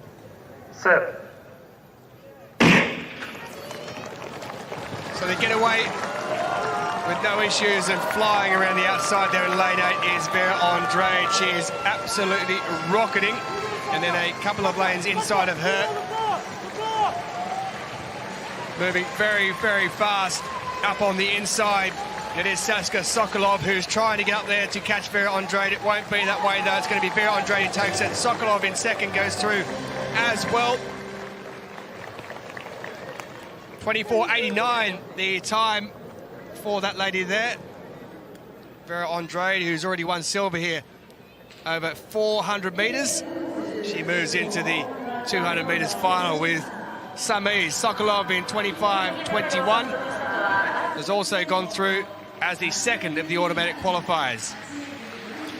Vera Andrade looked very untroubled at the end of that 200 meters, which is a good thing because it's not easy having to run 2 hard 200 meters in a single day. And often I've seen situations where when athletes leave the track, they then go into this little bit of a media scrum. There's somebody waiting there already with a recovery shake ready to go so the athlete can just relax, because really the winner of this event is going to come down to the person who's recovered the best in between the rounds.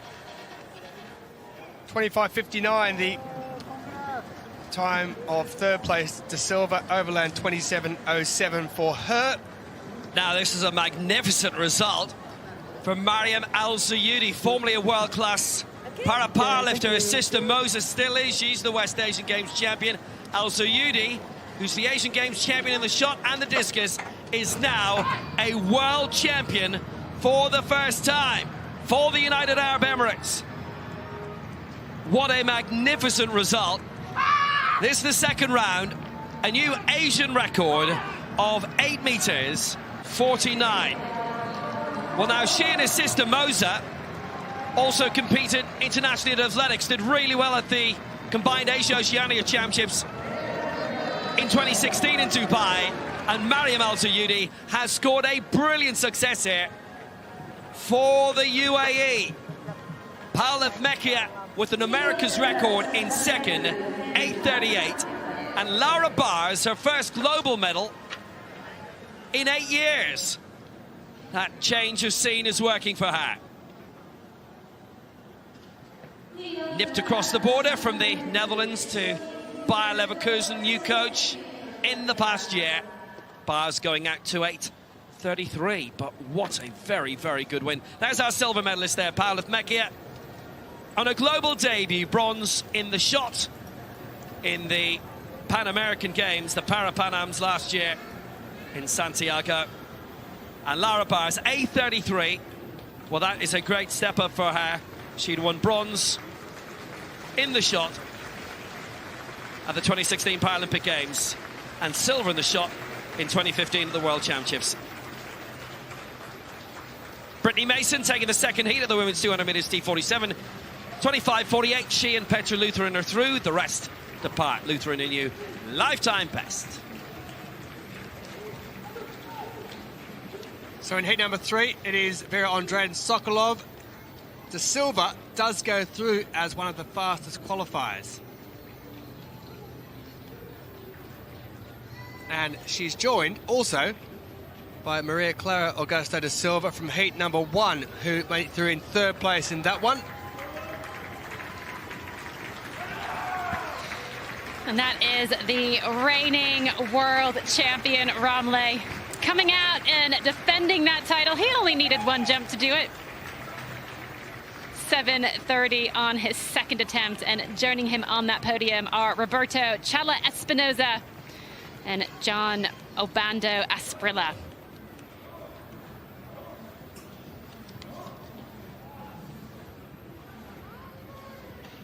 Fortunately, we had a do not start from Hassan Dashi, which was a shame because he finished 4th last year and certainly would have come into the mix. And a fantastic return for Abdullah, who we didn't get to see in Tokyo as he was dealing with a cancer diagnosis, but we're so glad he's back. Men's discus throw F37. Makiev, a lifetime best for him. Varela Meza with a season best is silver. And Japan pick up the bronze medal. Yet to get a gold these games. They've got plenty of silver, plenty of bronze, but Japan yet to claim a gold in their home games here in Kobe. So this is the men's discus throw F37, how it panned out. And that man there, Shimbo Yamato, in 3rd place, silver medalist in the Asian Para Games last year, lifetime best of 52.13. You can't ask much more than that. He added around 1.30 meters to his lifetime best heading into it. This man here is second, Varela Meza.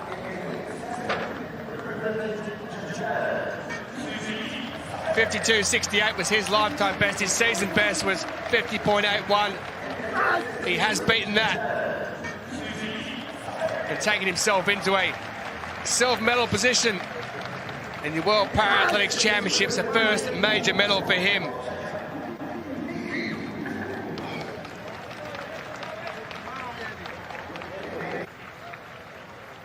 But here's your winner.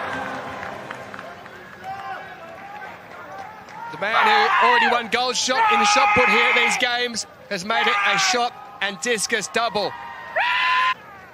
Marikayem with a lifetime best 54.11. We heard those screams before when he won the shot put. He's now claimed the discus and added that to it. Brilliant championships for him. 24 years of age. He's a double world champion here in Kobe.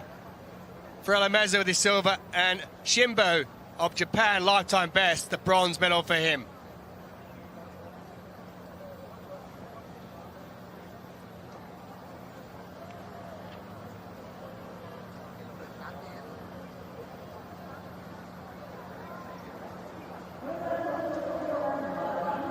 Action continuing on the field. Men's shot put, F34. This is a seated competition for coordination impairment. Lots happening on the track right now and in the field. It's a busy morning 25 titles decided on the final day. Debenchuk here is a neutral athlete. All the throws happening at once. Hadi Kaidi leading for Iran, having a great championships as usual. They are 10.87. His mark. Diego Menendez for Colombia in second, ahead of his compatriot Mauricio Valencia in third. 10.69, 10.48. And into the lead straight away with his first throw. Lifetime best, 11.23. As simple as that. 10.94 his previous lifetime best set this year. And Debenchuk with 5 still to throw. And 3 of them are 12-meter men at the very least. That is just a sensational start. He's 25.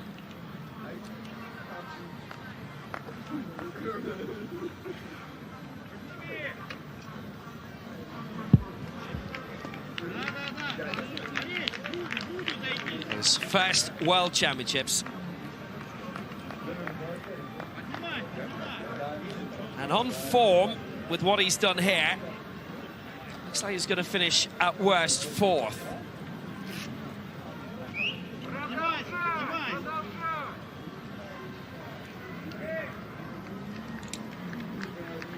$11.32, he's improved on this, my word.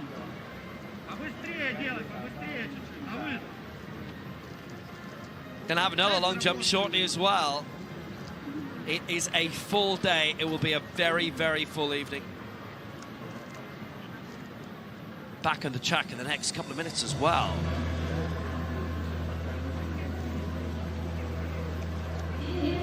Just a little bit of refastening, which he's hanging on for.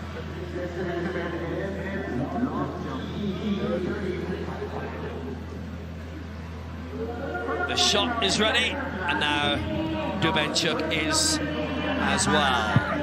That is shy of the 11-meter line this time, but he is in front, and he is going very strong.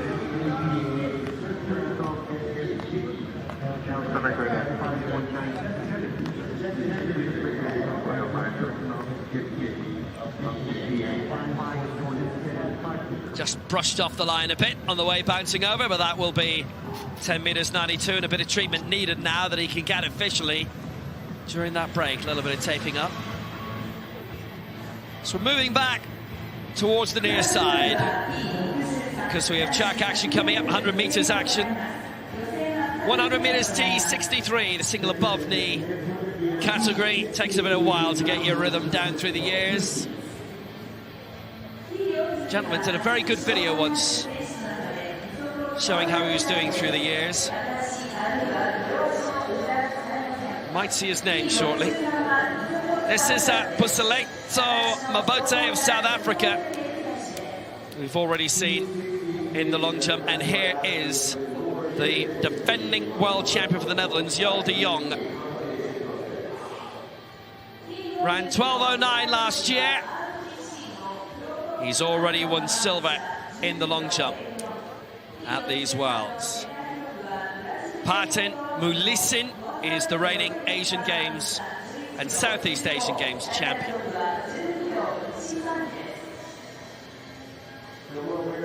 They're the only 2 major championship medalists in this field. There are a few T42s in this as well.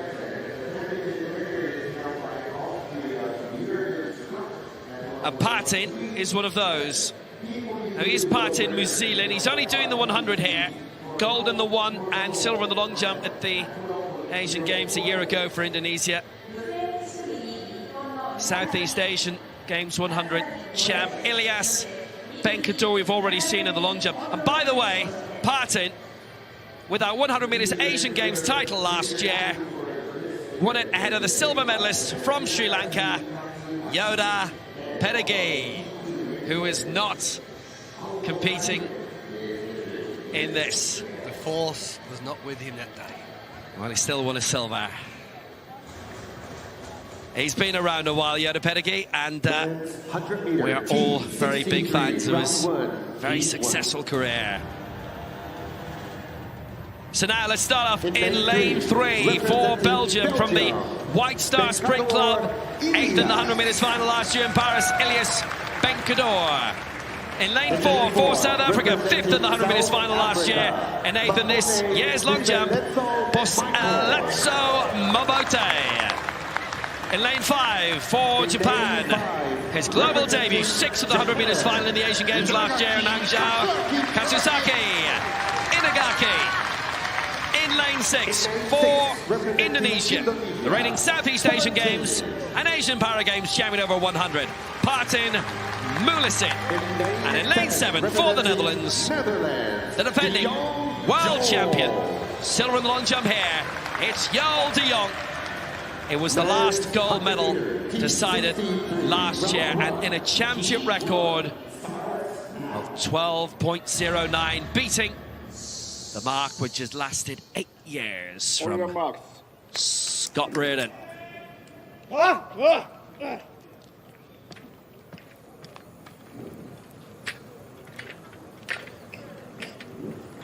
So 5 in this is the top 3, and the next 2 coming on.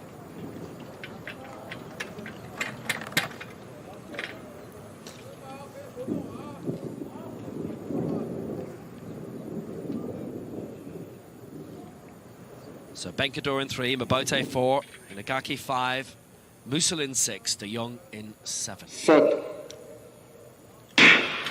Wait, the first time of asking, what a start by Partin Musalin. Oh, he's going brilliantly. De Jong will get into his stride quickly. But Partin Musalin going brilliantly for Indonesia here. And it's Mobote catching up. Mobote, Partin Musalin, and Joel de Jong are the 3 who go through. Wow, Partin Musalin so brilliant. You can see why he is the Asian Games champion. And Mobote just rocketed away.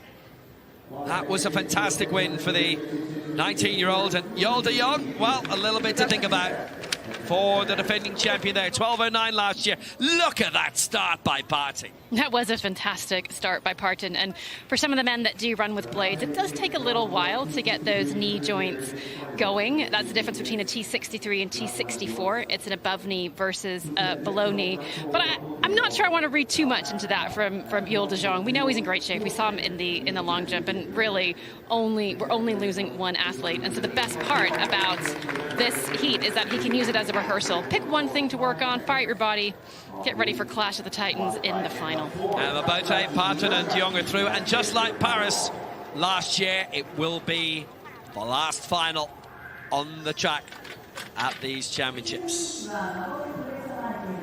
Bosaletso Mobote claiming it 12.04 championship record. Yes, it is. Partin second, 12.22 Asian record, and de Jong in third. That was sensational. And these were the results from the men's long jump final.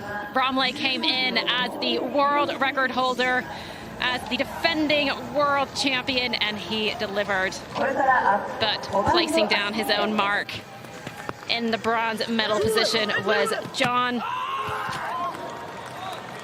Obanda Asprilla of Colombia. His lifetime best, 7 meters 22. It wasn't exactly ideal conditions for jumping today, but still a fantastic bronze medal. Roberto Chala Espinoza. He was the early leader in this competition, and you can see why. Fantastic speed, fantastic height off the board. Just whipping those heels up, getting maximum distance. When you see those heels shoot out towards your face or the cameraman, that's when you know it's going to be a good landing. His 695 did not hold up because in the very next round, Abdul Bromley came down with this run. And it was massive. You can see that world record mark there just between meters 7 and 8. In the end, it was, well, he had 2 legal jumps. The rest were all fouls. The final jump Wasn't quite the runway that he wanted, but it didn't matter. You only need one jump to win. And he is all smiles. He is the 2-time Paralympic champion, and he is now the 2-time world champion. Gold to Ramle, silver to Chala Espinoza, and bronze to Abando Asprilla.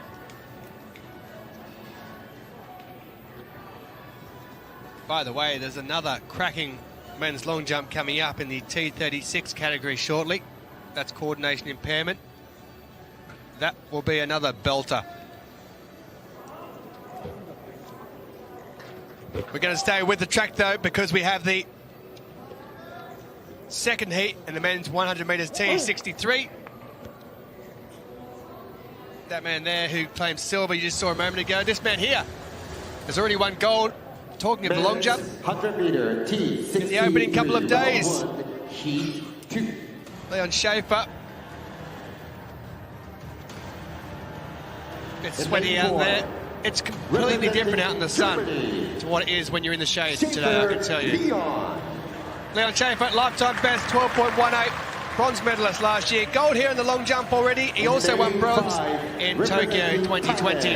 Kamta of Thailand will go in lane 5. 15 years of age, by the way, at his first major championship, but he won bronze at the Asian Para Games last year. He has another experienced man on his outside in lane 6. Gonçalves Rodriguez, silver last year in Paris and also in Tokyo 2020. And the home favourite, Kondo Hajime, 7th in the long jump, and he is 23 years of age. T63 round 1, heat 2. So it will be the first three. Now all four should go through. 14:38 is the cut-off time from 5th place in the first heat. Schaefer in 4, Counter in 5, Gonçalves Rodriguez in 6, and Kondo in lane 7. But that man there is the one to look out for. He's looking to add to a gold medal he picked up in the long jump. And look at the breeze there on the back of their vests as they're getting themselves set. Gonçalves Rodriguez, the world record holder, set in April 2019, goes in lane 6. And there's a false start there. The Japanese athlete Kondo has actually gone down onto the ground. Sometimes the knees will react like that because you've set it up for running, and when you have to suddenly stop or walk, that's not what the knee is expecting. So unlike a biological knee, which can adjust at the drop of a hat, these mechanical knees cannot. Lane 7 there is what we're looking at. Just what Steph was talking about. It was a bit of shaking on the line from a few of them. So I just wonder whether that's coming down to the wind as well, because that wind down there is very, very strong. We saw when they were taking up their starting positions that there was a bit of an issue with them getting themselves set. yeah, it's worth pointing out as well, they are right by the entrance to the tunnel there that leads into the warm-up track. So there's a big breeze blowing right through there. Well, there is the world record holder. Show green card. So a green card's going to be shown.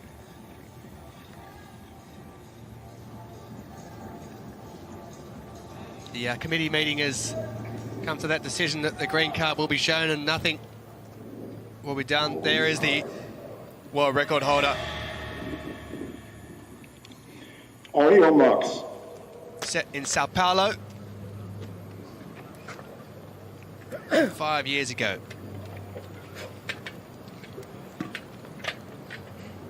Now we saw from the first heat, didn't we? Joel de Jong, who won it last year, finishing in 3rd, so there could well be an upset as far as the positions go in this one. But like I said, all 4 should go through.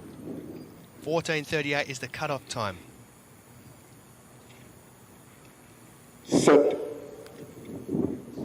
So this time they do get away. It is Schaefer in lane 4, Kamta in 5, Gonçalves Rodriguez in 6, and Kondo out in lane 7. But it is Leon Schaefer who is absolutely flying down there. There's been a fall in the background. Is the Japanese athlete Kondo. We'll get back to that in a moment or two. Schaefer takes it. Kamta's gone through, as is Rodriguez. Gonçalves now this is where his leg has come off down there. Now, I know, Steph Reed, you've spoken about this in the past, about the air pockets that you can get, and when it's conditions like this, it could be hot and a bit of sweat. Well, what you saw at the beginning was Leon Schaefer sitting at the start line, and he was adjusting his leg, making sure it was on correctly. That's what can happen if that leg isn't fit correctly. Yeah, we'll come back and have we'll go back through that in a moment or two's time, but it's the men's long jump T36 final. Yeah, and here is the 100 metres world champion for this year, Deng Pai Cheng of China, for Oman. A man who didn't actually get a start last year, finally was in the field for it. He's been in the 100 metres here, Taha El Harasi. Next up for China, silver in the 100 metres here for Yang Yifei. For New Zealand, the 100 metres world champion here, silver in the long jump last year in Paris for William Steadman. Now here's a neutral athlete, former world champion in 2019, Evgeny Torsunov. He was 5th in the 100 metres here. For Algeria, bronze in the 100 metres for Mokhtar Didan. He was 6th in last year's long jump championship. Representing Brazil, Almeida Ramos. Now for Brazil, Asser Almeida, 7th in the 100 metres here. The reigning world champion for Uzbekistan, Isat Turgunov. Representing Argentina, Really hot in the Pan Am Games, Sergio Markovic of Argentina. Representing Brazil, And the silver medalist from the World Championships in 2017 and 2019, Rodrigo Pereira de Silva. So 10 in this field. Final starts now. Evgeny Tursunov with the longest lifetime best of 5:97. The best season's best is Asser Almeida of Brazil, who finished 7th in last year's long jump final. William Steadman, though, well, excellent in terms of the sprints, and a really, really well-earned silver medal last year. And Deng getting us underway straight away. He's a 5:17 man in his career, the 100 metres world champion from this week. And he used the board well. Steadman, by the way, I should say, only missed out on gold last year by 4 centimetres. That's how much Turgunov won by. Championship record 5:75, so keep an eye open on that. Deng starts off with a whopping lifetime best. 5:54 is 37 centimetres beyond what he has done before in his career. And that was into a headwind of 1.5 metres per second. Taha El Harasi next for Oman.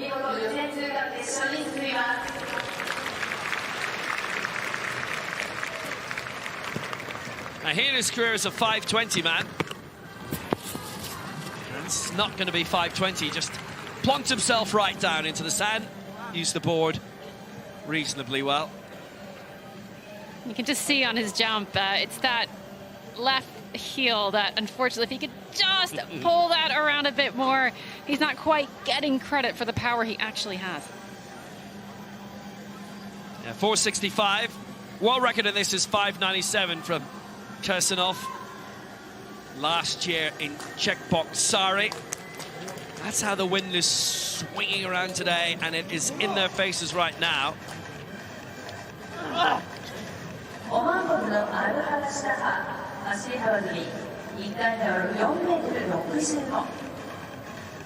So Yang the next to go. Silver in the 100 here, 5:69, his lifetime best. And he's plunged beyond 5. And again, he's looked to have used the board very well. T36 this is, which is the 3rd strongest, if you like, physically, of the coordination impairment categories. Balance problems in the whole body. 37s and 38s are up from that. 5:24, though, puts him into the silver medal position. So now last year, 5:71 was the lifetime best set for William Steadman in claiming the silver medal, 4 centimetres behind Evgeny Tursunov.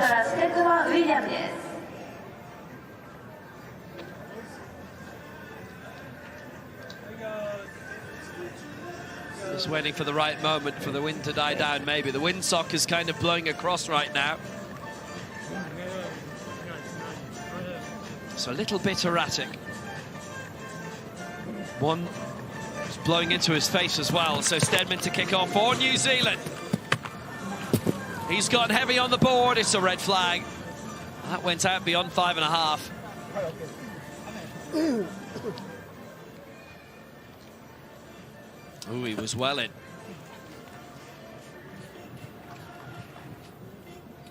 So that is the first miss of this final.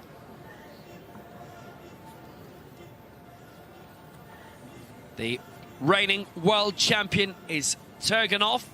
The former world champion is Tursunov. He is here as a neutral. Fifth in the 100 meters final here.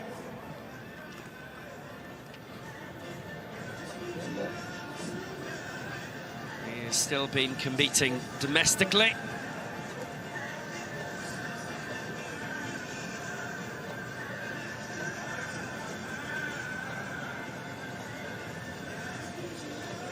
So 5.97 is world record set last year.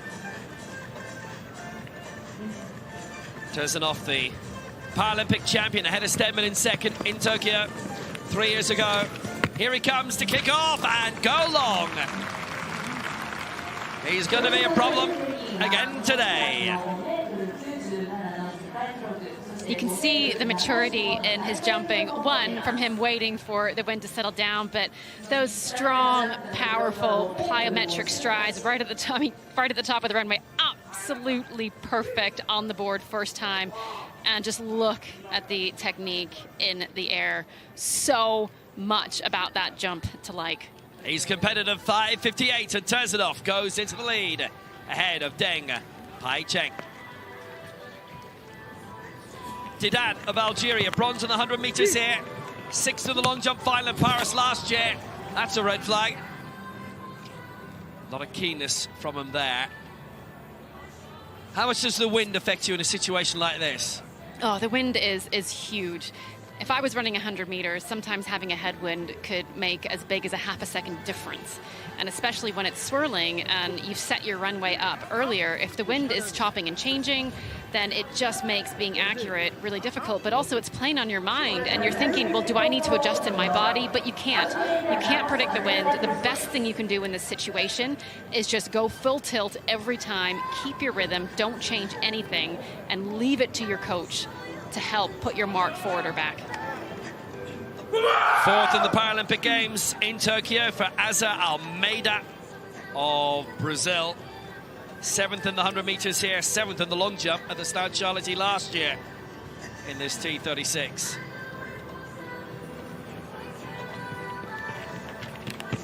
.586 man in his career, 5.78 this year. That's a foul. And just a lot of them going off their stride because of the conditions. 1 minute it's out the back, 1 minute it's out their face. You could see on that runway the series of stutter steps as he was running into the board trying to sight. The problem now, though, is that the coach won't know what to do, because if you haven't run your runway as you should, then the coach doesn't know if the runway is a problem or if your running is the problem. Turgenov, the world champion from a year ago, equaling his championship record from 2015 when he also won the world title. Both with a mark of 5.75. Here he comes. Good effort.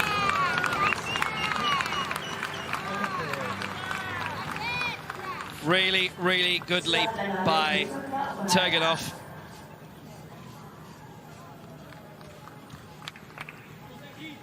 And he used the board perfectly well. That'll get him into the medals early on.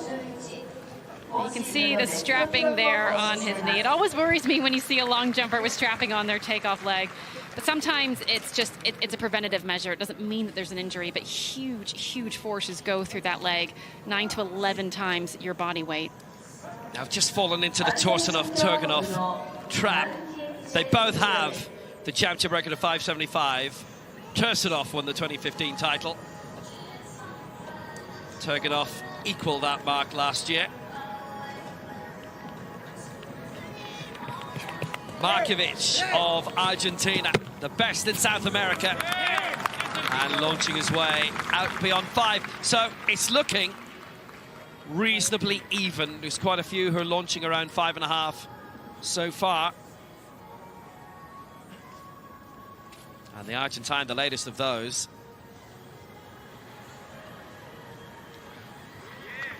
Oh, he's happy with that, 5:33.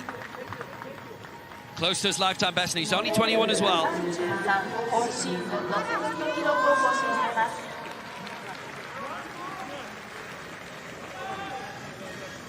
The silver medalist from Rio in 2016, Rodrigo Pereira da Silva. Silver in 2017 in London, silver in 2019 in Dubai, during what was a really strong period for him.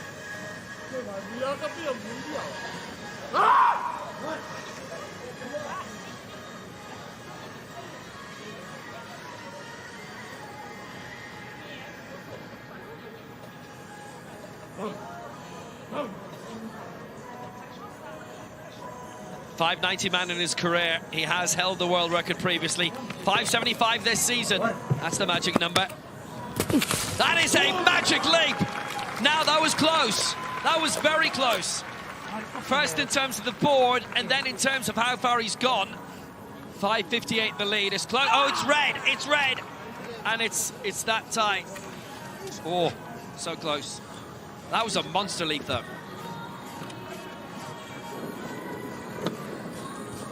It would have been really interesting, actually, had they just measured that. Just how far that would have gone.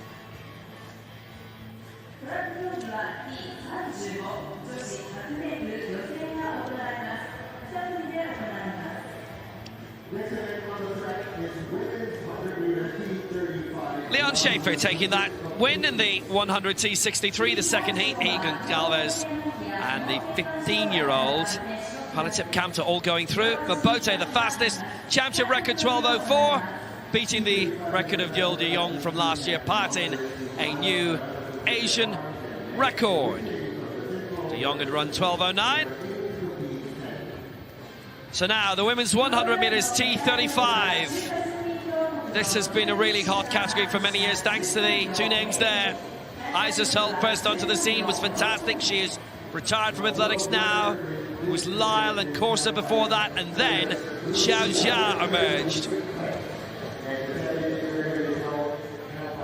The Paralympic champion over 100 and 200 over the last 2 games in Rio and in Tokyo.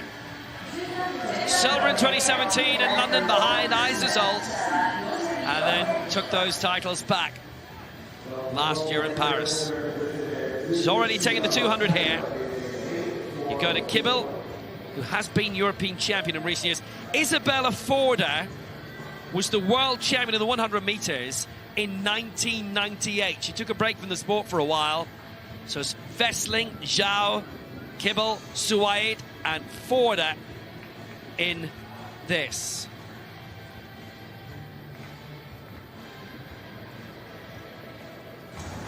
So the top 3 and the next 2 to go through. T35, round 1, heat 1.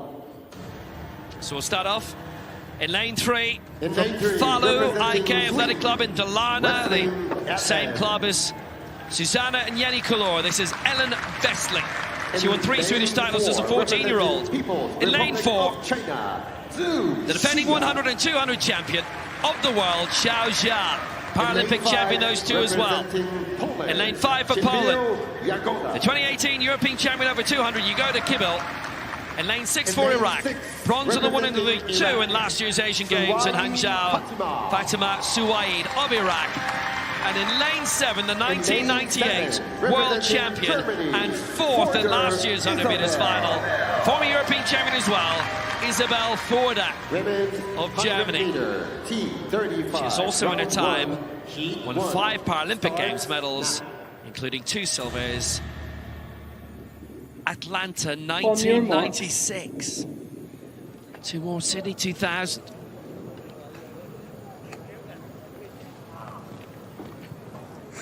Decent field this.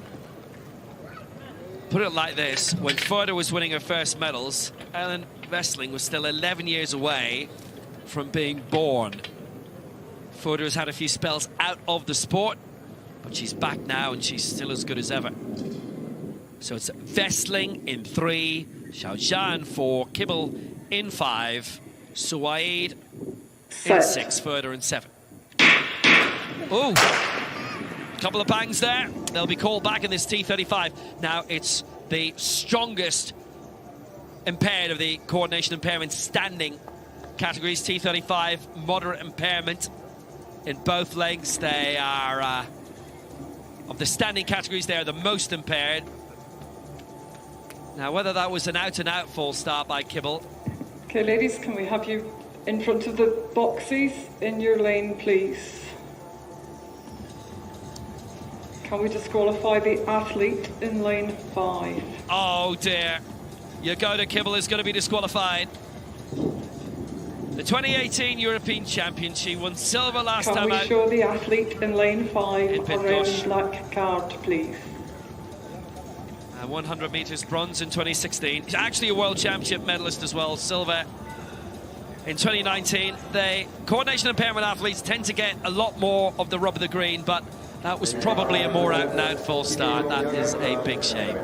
In this case, it is a call by the judges because for this category, the start information system isn't turned on. So they're not going off reaction times, and they can't because not all the athletes use blocks. And so the judges will have made the decision. Obviously, if the athletes are twitching in the block, sometimes they can't help that because that's to do with the disability. But the decision was made that she was making a movement forward intentionally. On your marks. That's a big pity. So Kibble disqualified. It's the top 3 of these 4 that will go through to tonight's final. Westling for Sweden has never reached a major championship final before. She's still only 16. She was 13 years old when the last Europeans were held, so she's only competed at World Championships. Westling in 3, Zhao, Suwaid, Furter, they're away this time. Good start by Fatima Suwaid of Iraq. And now Xiaojia is well in her stride. Xiaojia ahead, Suwaid in 2nd, Furter in 3rd.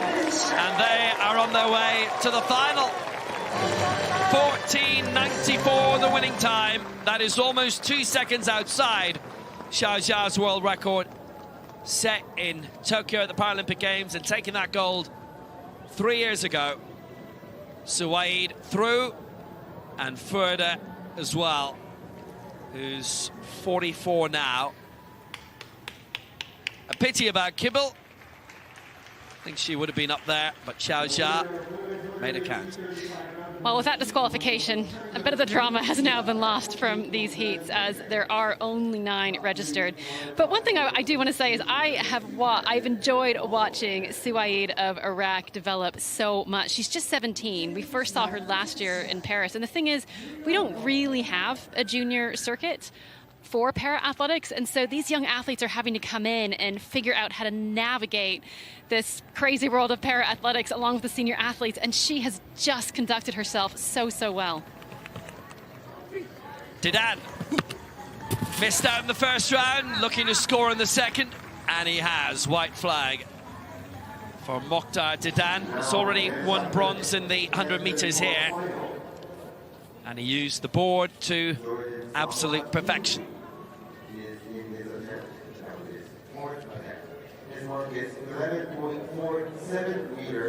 It's a really strong field. Just about everybody who's everybody is in here. And he goes jointly into 6th with Markovic, as they don't have a backup mark for that. So it is right now a perfect tie.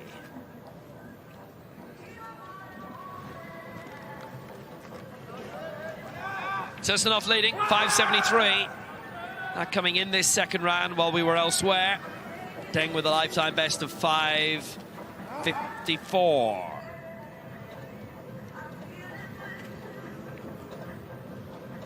Asser Almeida, the Pan Am champion last year. It was the Brazil one too. Ahead of Rodrigo Pereira. Markovic was 3rd. Oh, he's headed out to 6 meters. That was tight on the board, definitely. If he gets a white flag, he's got a good chance here. Oh, do you expect him to be given that? I'm not sure. No decision yet. And he had a no jump in the first round. He would be one of the big candidates for this, being the Pan Am champion. It's a red flag. Presumably the video footage has been watched back. And I'm glad you said video footage, because a lot of people keep saying that there's a laser, but it's actually not a laser. They have a very, very high resolution camera that can zoom in. And the good news is, because it's a camera, all of the readings are stored, so athletes can go and see them. If ever there's a question, people can go and look at them. But it is a camera, not a laser. Is that Turganov is the reigning world champion?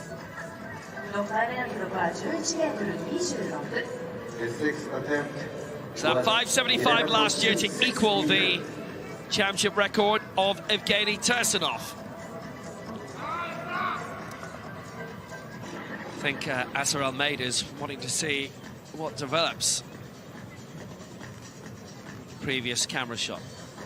Is that Turganov? Well, this is his specialist subject, only here in the long jump. He's only here for a medal. 5.51 in the opening round. That was a good primer. This may well have improved on it. Used the board really well. That'll be a white flag, and no doubt about that. The other thing, too, about cameras, they also use cameras when it comes to measuring these jumps. So you'll see, we don't ever see an official come out with one of those sticks. 5.57, he has improved.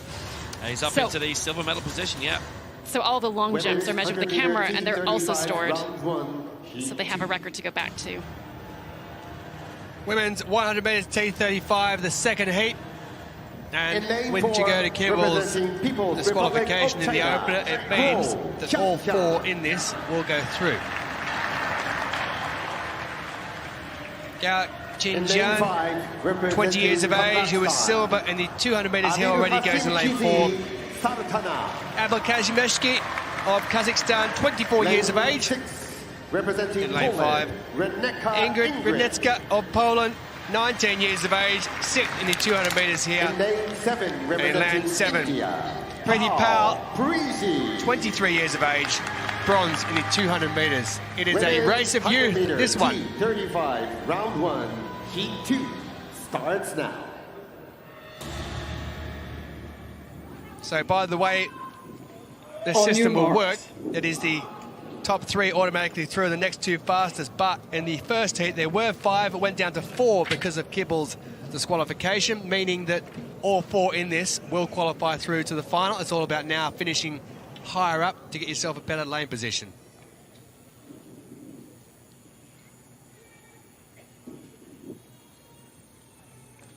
Set. Going for Abel Kazimeshki in 5, Brunetska in 6, and Powell in lane 7. They get away, and looking good down the outside. It's Preeti Powell who's coming home very strong, but Gu on the inside is going to take it. Powell in 2nd. It is going to be the Polish athlete in Brunetska in 3rd, and in 4th place, Abel Kazimeshki of Kazakhstan. 14.77 for Gu, a season best for her. And as long as they got away without any issues, then it was going to be a case of all of them getting through. Yeah, as they lined up, I was just thinking, how would I play this knowing that I was guaranteed a spot? Would I be brave enough to literally walk down the track, making sure I didn't false start? But actually, I think the best thing to do in this scenario is to use it as a primer. Pick one thing that you want to work on, rehearse it now, come back later, and deliver in that final. Yeah, it's all about conservation of energy, isn't it, when you know that you've definitely gone through to the final, as these ladies knew, as long as they didn't jump away too quick. Season best down there, Abel Kazimeshki. Brunetska, a lifetime best of 15.46 for her.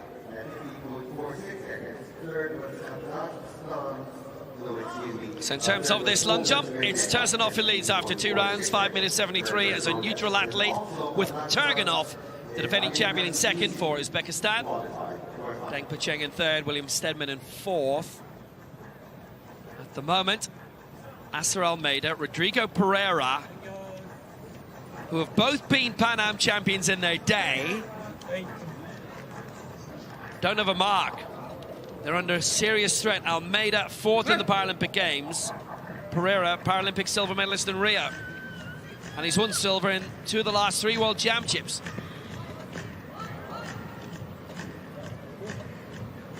They're under big pressure now in this 3rd round. Here's Deng in 3rd. 5:54. And Deng, the Asian Games bronze medalist, sailing out. It's a close look. Now just watch that left heel fall down a little bit too early. White flag. But you're right, this is going to be a really, really interesting round because we saw both Brazilians jump, and both of them, they were massive. They were huge. They're big contenders, but if they cannot get on the board this round, they're out. 5:43. Deng stays in 3rd, and that's only 1 centimeter behind his lifetime best of 5:54 in the previous round. And just think, if he had gotten that heel round, I mean, that was a good 10 centimeters at least. Might have set him up into 2nd spot. Well, this is the man who's benefiting from the 2 Brazilian aces having big problems. It's Taha Al-Harasi.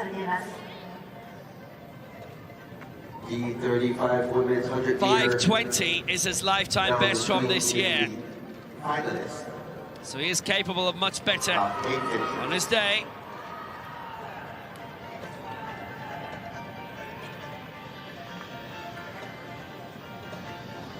He's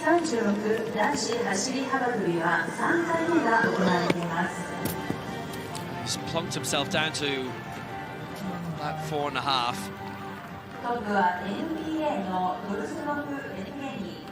But the thing that he is doing, it's not as far as the other jumpers, but he's got a legal jump. And if the 2 Brazilians don't make it, then he's in. So you've always got to take care of the basics first, and that is getting a legal jump in, which he's done 3 times now. Bit of extra advice.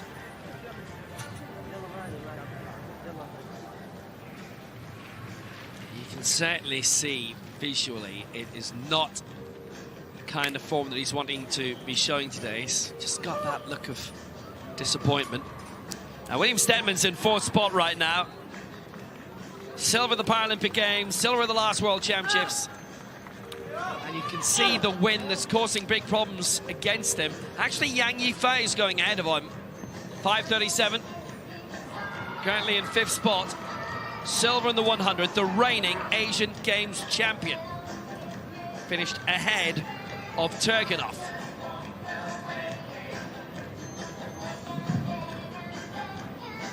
Now we have 2 brilliant, by the way, social media experts here. And that's the tune that they put alongside Hannah Cockcroft's gold last night. You can find it everywhere. Here's Yang. Heading out towards 5:37 if he can. And beyond. Deng's PB, 5:57. He's given away around 18 centimeters, but don't really worry about that too much. Well, he's sitting at 5:37, and right now silver is at 5:57. So 20 centimeters in it. Perhaps he will regret those 18 centimeters. That's a good point, actually. 5:34. He certainly could have moved up very, very close to the medals there. That was tight, that was tentative. And here is William Stedman there. 5:39 in 4th place. The 100 meters world champion again. And silver in the last 2 global championships. Didn't really use the board there at all. And he knows it, and he knows there was something potentially good there. I always love it when the body language of the athlete does the analysis for us, and that's why he's a little bit disappointed. And we've said it before, when you jump behind the board, it's not just the obvious centimeters that you're missing. The board itself is actually a better surface to jump from. It's more what's the word? You'll get more power transfer from it, whereas I would describe the track as being a little bit leaky. Yeah, you can definitely hear he's definitely being affected by the wind. So 5.36, and he gave 25 centimeters away there, so that would have been 5.60 each. That's if he's plumb on the board. But if he's even a little bit further in, here's our leader, Tursunov, the reigning Paralympic champion, the twice world champion.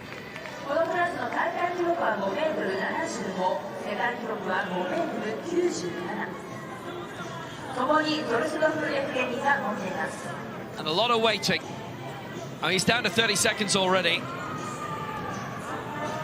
This is T36, so there's quite a bit of coordination impairment restriction on this. 37s and 38ers have a little bit less impairment. So let's see how he does here. Heading out towards 6 meters. And that is a white flag. Now, I know we talk about coordination impairment, but if you were looking for a model of how to do long jump well, this is it. His runway is stunning. The way that he sets it up, those powerful plyometric strides at the beginning, and then this in-air action is perfect. It's perfectly timed. He looks like he's running through the air. That's because, apart from looking super cool, it also helps to keep your center of mass balanced. 5.57, he doesn't improve. And that was into a headwind of minus 2.1. His leading jump, minus 2.9. Opening round, a headwind of 3.2.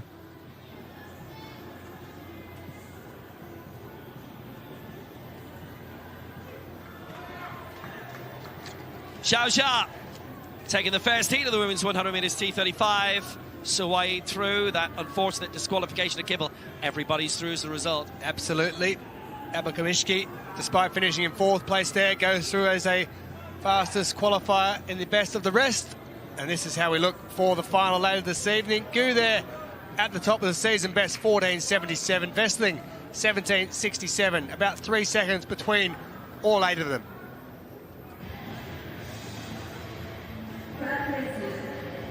Men's 800 meters T34. Coordination and impairment.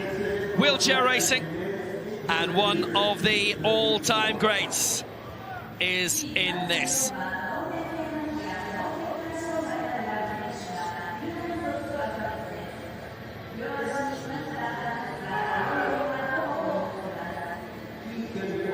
European champion.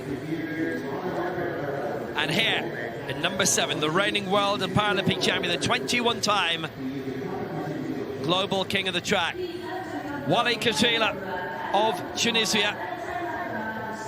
Henry Mani, the European champion. Gong Wen Hao, the Asian Games silver medalist and World Championship silver medalist here during the week at these Worlds.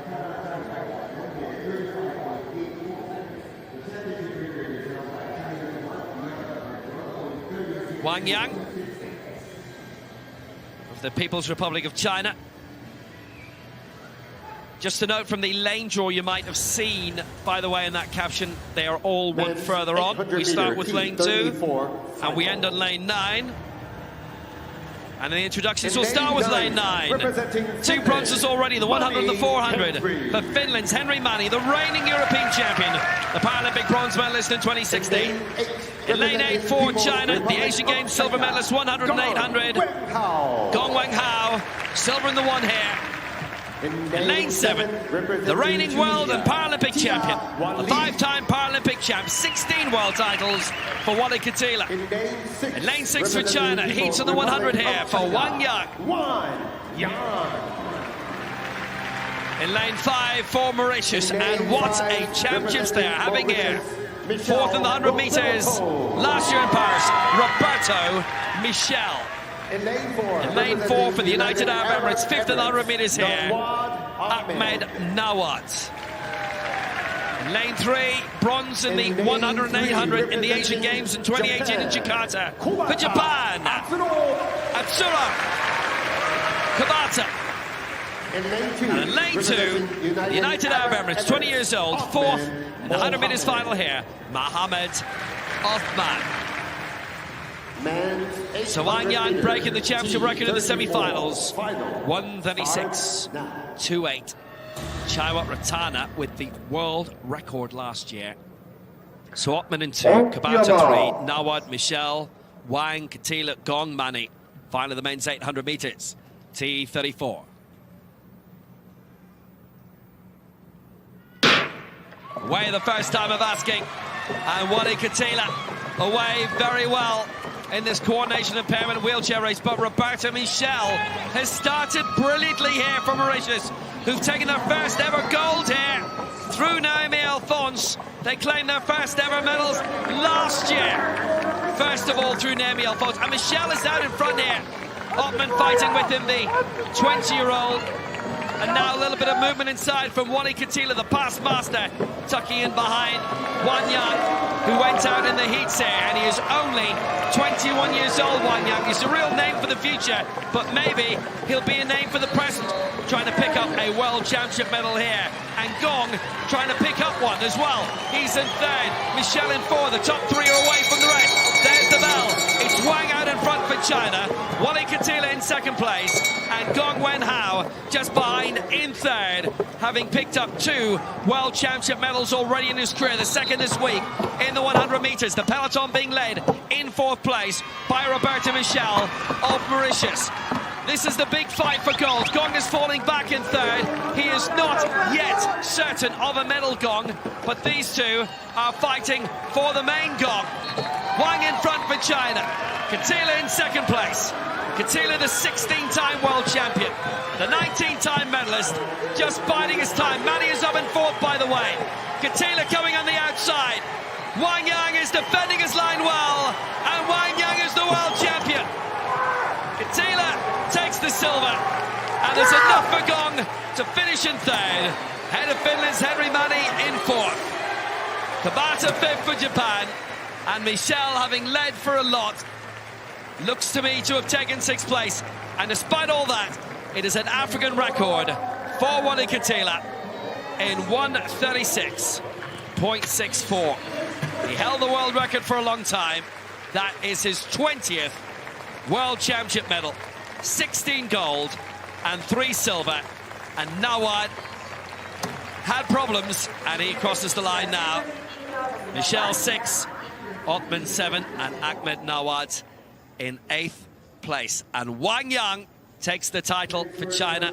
They have the bronze as well through Wenhao Gong.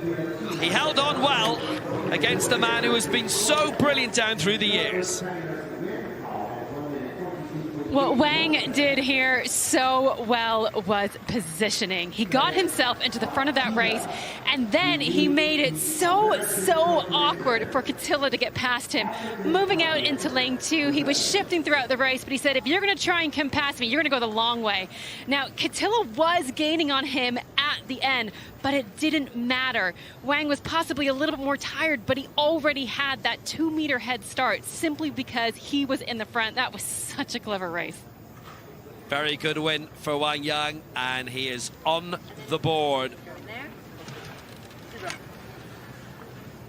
The man who picked up the bronze in the Paralympic Games in Tokyo succeeds with a World Championship medal here. So back to the long jump we go. T36. In the men, it is Torsunov who leads the way from Turganov and Deng. They're the current top 3. We are now down just about to our final 8 to go. We've all gone through the 3rd round. Started with 10. We shall finish with 8 when they realign themselves and get set to go from 8th place down to 1st. It will be Mokhtar Didan who will be the first to go. 5:33 for the Algerian with his 2nd jump. All going into headwinds. I think the biggest tailwind I've seen is plus 0.6,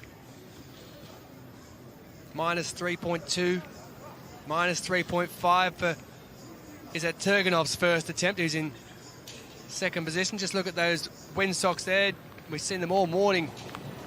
Flags. Really causing the athletes some issues. It has been a tough morning for the long jumpers, but the big news from the third round is that both Brazilians managed to get their jumps in at the clutch moment. So, not such great news for positions 9 and 10, but hopefully Rodrigo Pereira and Acer Almeida can improve on their rather conservative marks in the third round. Now, the thing is, with Tursunov and Turgenov, you may well be begging your pardon, but this is the man who leads in Evgeny Tursunov. Second round attempt, 5.73. Well, it has to be one off them who's going to win. If it stays like this.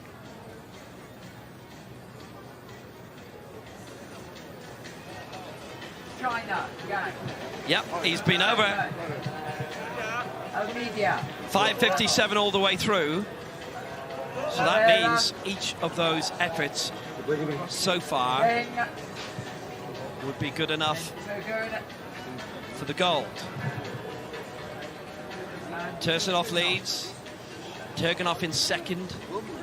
Deng in third. Thank you. Competition, if you wish to leave. So Wang takes the gold in the men's 800 meters T34 for China to add to his Paralympic bronze. Wally Katila the silver for Tunisia, and Gong Wenhao the bronze for China. African record for Wally Katila as well. Henry Manny in fourth, Atsura Kabata in fifth, and Roberta Michel in sixth spot. Nawad had his problems there.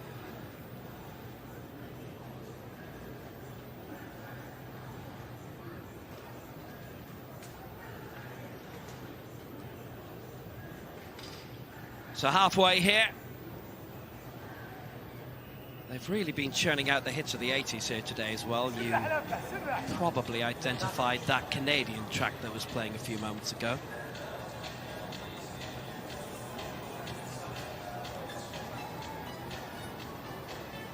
And in terms of con-can, some Canadian content. Canadian TV in the summer. Somebody very familiar will be on your screens if you're watching there. This is true. Hi, Canada.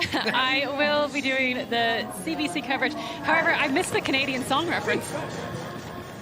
Here's Mokhtar Diane. Well, I beg your pardon. That goes out to around 5:33, and it is a white flag.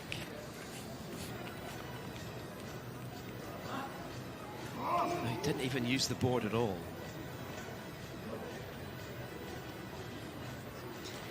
Thing is, when you have a headwind that's strong in your face, and athletes practice their runways all the time, they're set, but what you can't account for are the environmental conditions. And as you can imagine, the headwind will just be shortening your stride by ever so much. But if your runway is, let's say it's about 20 strides, and if each of those strides is around about 2 meters, which is what these men would be doing, even if you were off by just 1 centimeter on each of those strides, that's how you can end up either behind or past the board by 20 centimeters. It's really easy to let those inaccuracies creep in.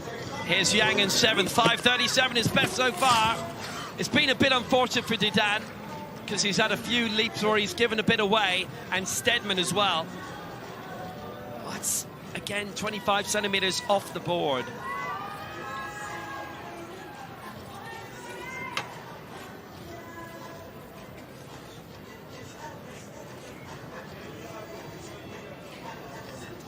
Pereira and Almeida, by the way, saving themselves, you'll see. 5:47, 5:42.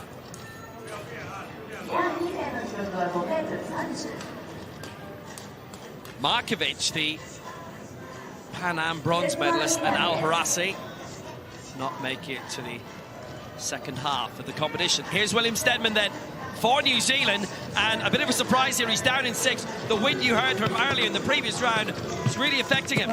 Oh, and it is here. He's just totally lost his stride. Down in 6th, the man who's won silver in the last 2 global championships. The back-to-back 100 meters world champion, but he is struggling here.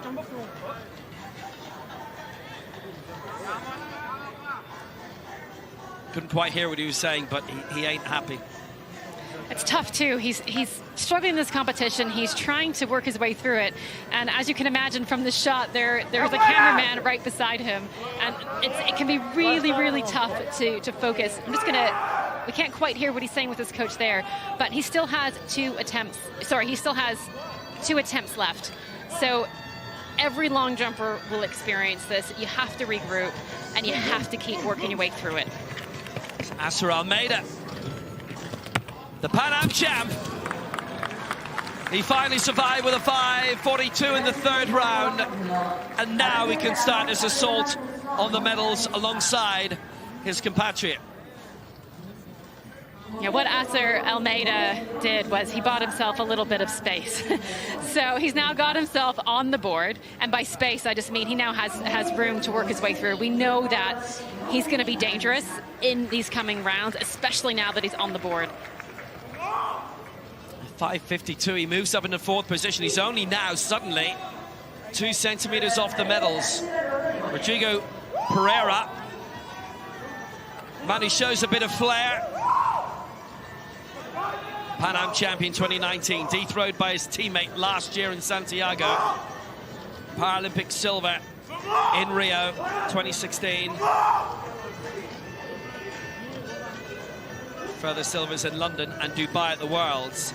He's given himself a few come-ons. 5:47. So can he then? He's gone long. It's tight on the board. He's happy with where he's landed, but will he be happy about where he took off from?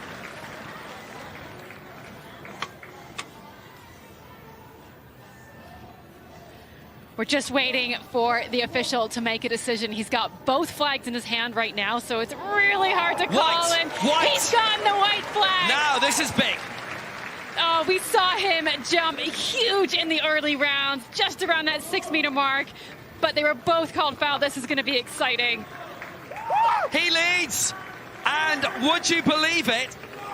He is the 3rd man on an equal championship record. It is 5:75, I can tell you that. Pereira da Silva goes into the gold medal position, equaling the championship record of Tursunov and Turganov.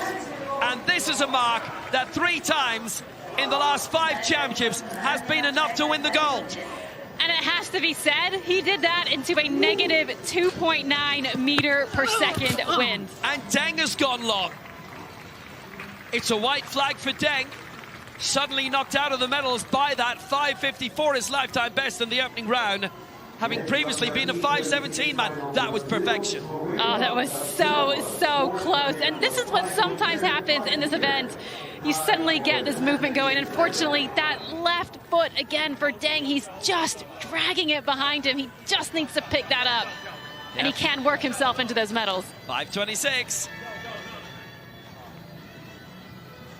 Deng just hasn't quite made it, I'm afraid. But look at that, Pereira, 5:75. That equal championship record. Tursunov did that in Doha in 2015.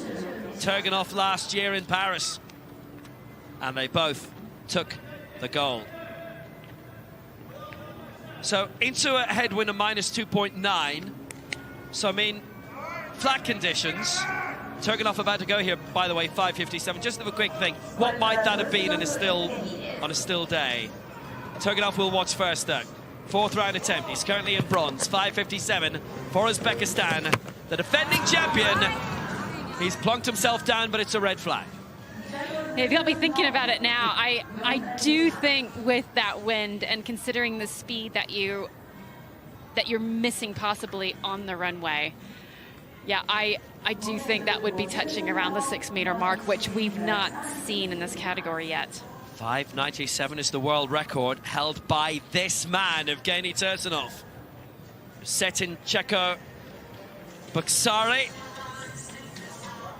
last year in a domestic competition.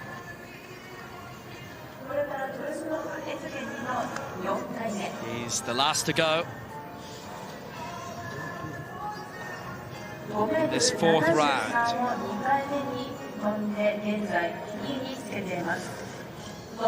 2 centimeters off the top. Men's long jump team 36 final is NCA's personal. His mark is 5.73 meter, now good for a second slot. So does he have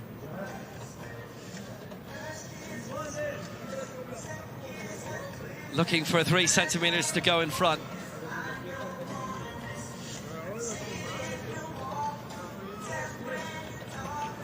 Tursunov aiming for the front. That's a good effort. That's surely going to be a white flag. That looked perfect on the board, and it was. Tursunov going big. This is exactly what we want in a field event. Tursunov has just seen Pereira da Silva go big, and can he respond? He's gone big, no doubt about that. And we saw this in the T63 category. Leon Schaefer responding. 5.75 equals the championship record. And on count back, he goes in front because his second distance is slightly further than Pereira's. 4 men, well, 3 men, Tursunov twice, have hit 5.75. There must be a marker in this category that doesn't go past 5.75. Limiter, Didan, penultimate attempt.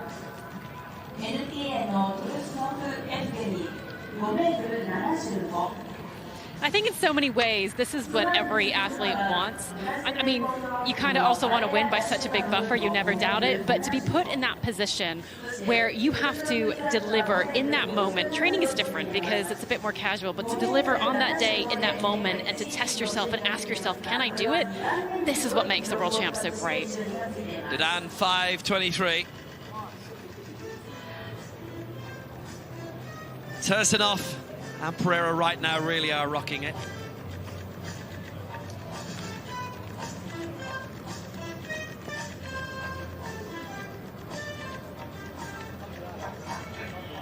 Yang 5.37 in 7th place.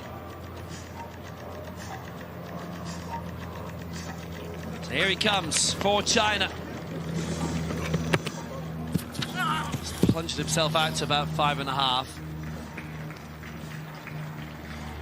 No decision on the flag yet. Again, it was really tight. It's a white flag. For the first half of the competition, we were seeing several athletes jumping consistently really far behind the board. And so when that happens, you want to go back and have a bit of a conversation with your coach. Maybe now, as we get into round 5 of this competition, they're starting to work out that actually we can move that runway up a little bit closer. William Stedman needs a bit of faith. 5.39.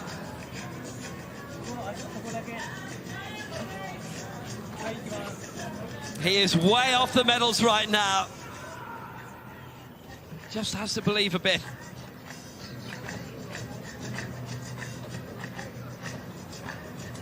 The man who's won the silver medal the last couple of championships and excelling in the one, but the wind has caused him big problems here. Oh dear, oh dear, oh dear. He's got the blues. That's twice in a row that's happened now. Oh, this is really, really tough to watch. We saw this happen in the previous round, and you can just see that frustration really building. And he's trying to find the answer. He's trying to work it out, and it's just not working out for him today. Well, he is really down on the floor.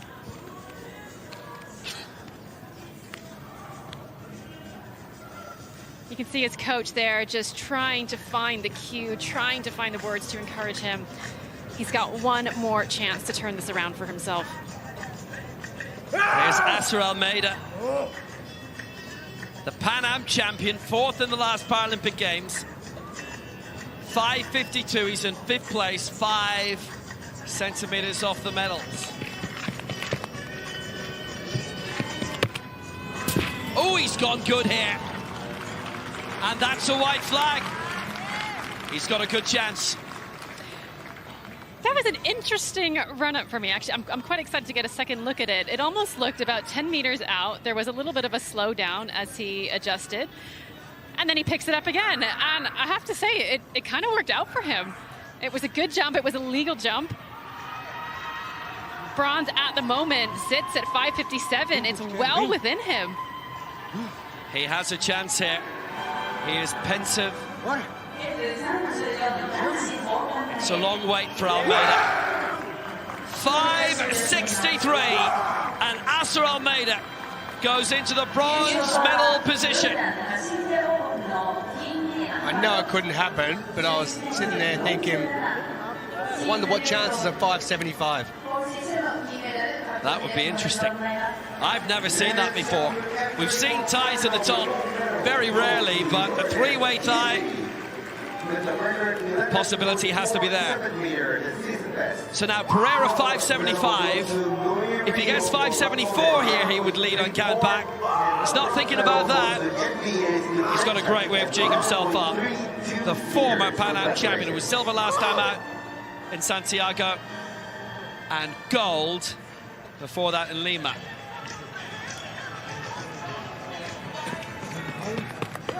So Pereira, can he leap? He can leap! Now that's out towards 6 meters. But what colour will the flag be? Now, both Brazilians are an excellent example of what it looks like to work your way through this competition. Both were in very... It was as fast as lightning down that runway, but he just put his foot across the board. Oh, it's white. Hang on. Now, the white flag was going up, but I'm not sure. I thought, it's a red flag now. I think that he was putting the white flag up just to beckon, a bit like, you know, the gentleman diverting the plane at the start of airplane. And then he put the red flag up. So it doesn't count, sadly.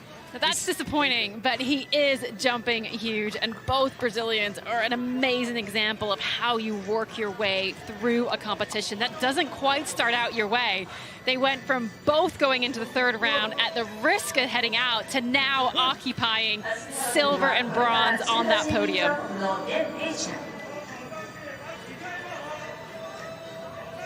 Here's Deng Paicheng of China.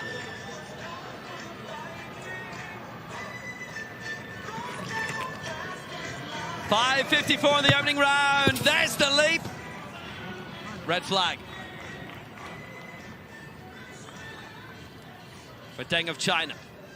Well, when it comes into this last round, and what we've seen so far and what may happen as we go ahead, it is a little bit frightening of what they might get.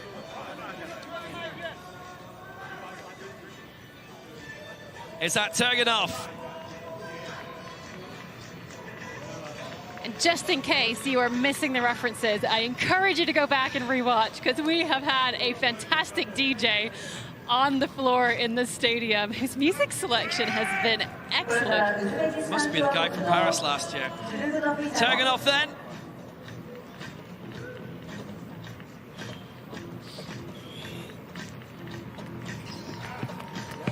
Aiming to be the king of this, if he can, again. Oh, that's not bad. It is a white flag, so he is not yet bitten the dust.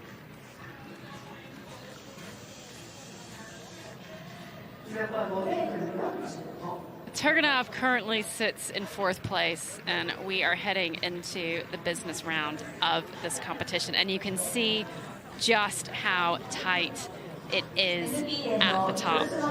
Tactics-wise then, is this the one, this is the last jump of the 5th round. Does Torsunov really throw everything into this one here and try and get in front by himself as a championship record to put the pressure back on Pereira da Silva with his last jump? Oh, definitely. Well, my strategy was always, you're not going to wait and save it. You don't want to be in a position where you have to respond. I would always say, depress them early. Jump so far, it's put out of reach. All in now then is the call for Tursunov. And no, that is tight on the board. Now that was interesting because that is the first time I've actually seen him break rhythm on the runway. As he was going into the runway, it was the first time I saw a visual step where he attempted to gather himself to jump big. Watch these final 2 strides. There was a little bit of a pitter-patter there, and that says to me maybe he's feeling the pressure. Well, he is still in first place as it stands. This is 5th jump, the last of the jumpers to go 5th, so 5.68, doesn't go any further, so he does stay in first place on countback at the moment, ahead of Rodrigo Pereira da Silva. You see the two of them there, equal with the championship record mark, also held by Turganov, 3 of them on it.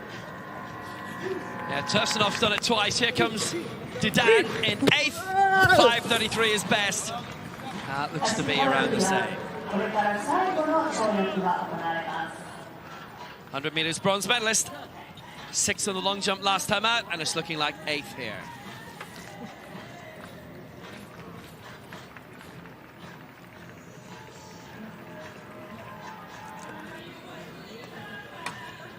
It's not a bad set of marks, really. On another day, he'd have been a bit higher than that. There's a 5.56 man in his career. It is the season's best. 1 centimeter off it. So Tursunov and Pereira equal. Tursunov leading on countback. Neutral athlete in front. Brazil 2nd and 3rd. Turganov, the defending champion, in 4th.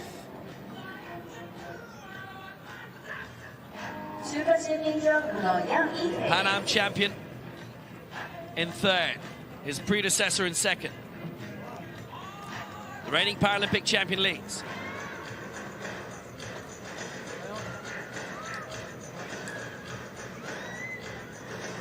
Here comes Yang.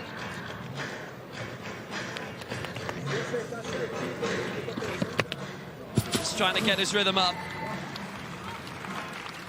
That does not look as if it will improve.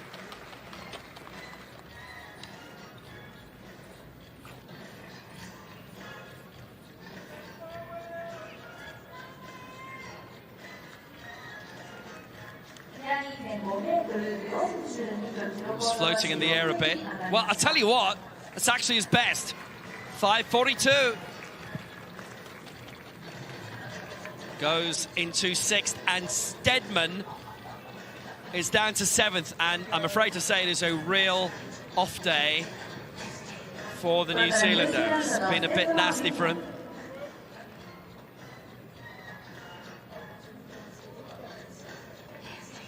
To see him there gathering himself, even though it has been an off day, you have to forget about it. You have to put it behind and just run the runway exactly as you've been practicing it all year.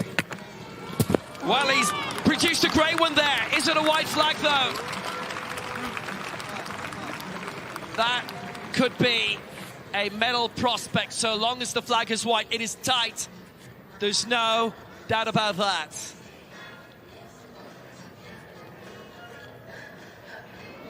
Oh, that's tight. That is very, very tight. In the old days, you'd go to the plasticine, you'd look at the mark. Now they're going to the cameras, and they're studying it very closely. Oh, I'm not sure about this. I couldn't make a call. But the thing is, that is the first time I've seen him run the runway as though he believes in the runway.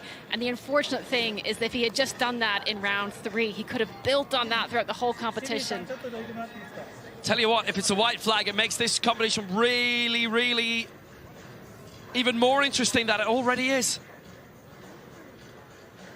It's a massive weight. He's had a look.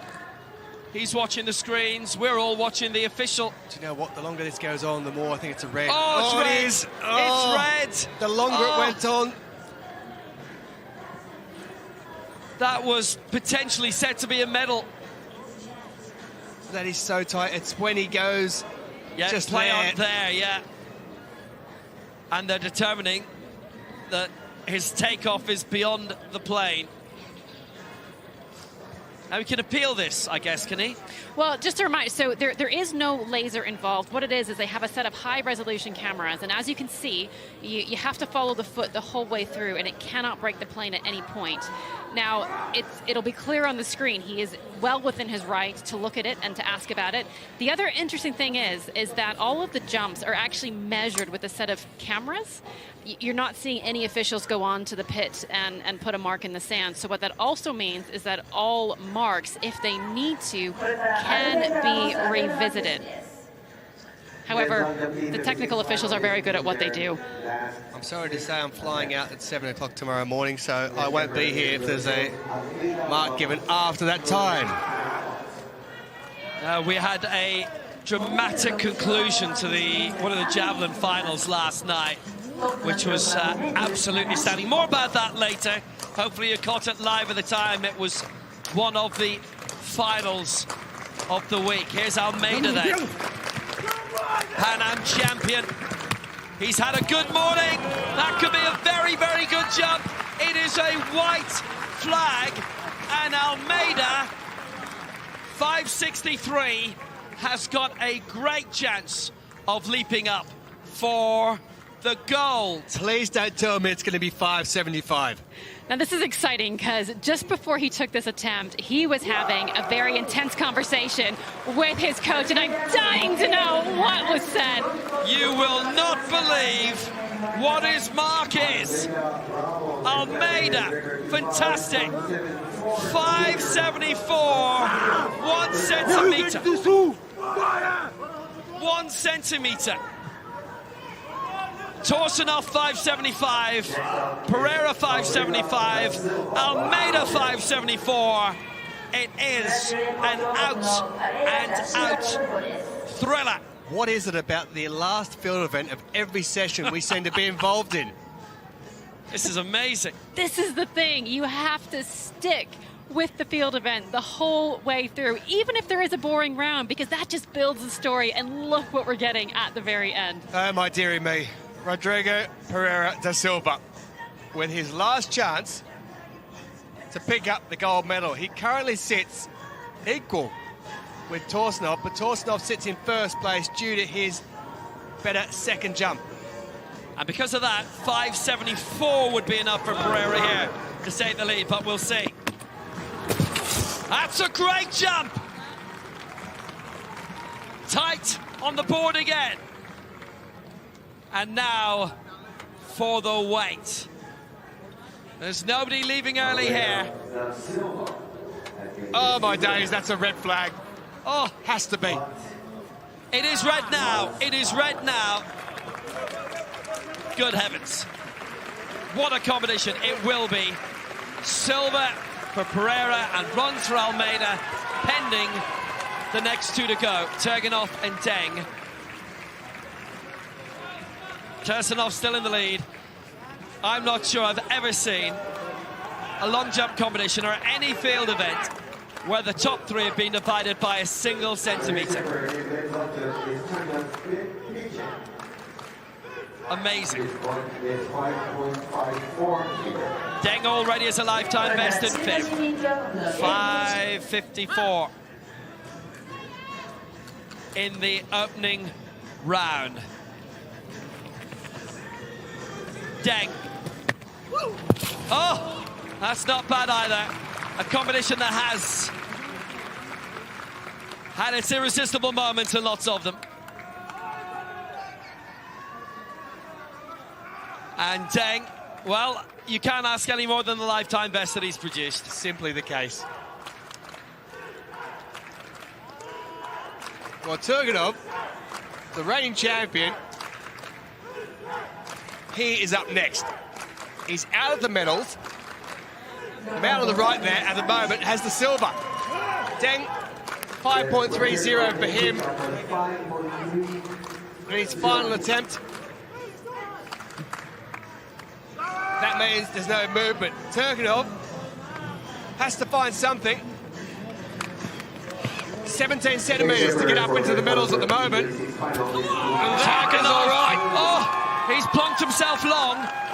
By the way, Turgenov's lifetime best is 5.75. So how close did he get? That's tight too. Ah, that's going to be flagged. Oh, yeah. That's red. I'm afraid so. These days, that's going to be red.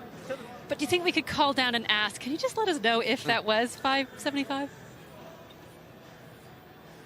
This has been the most astonishing competition. There it goes. Red flag. And you know what? It would have been great to know what that mark was. Stedman's mark as well in this final round.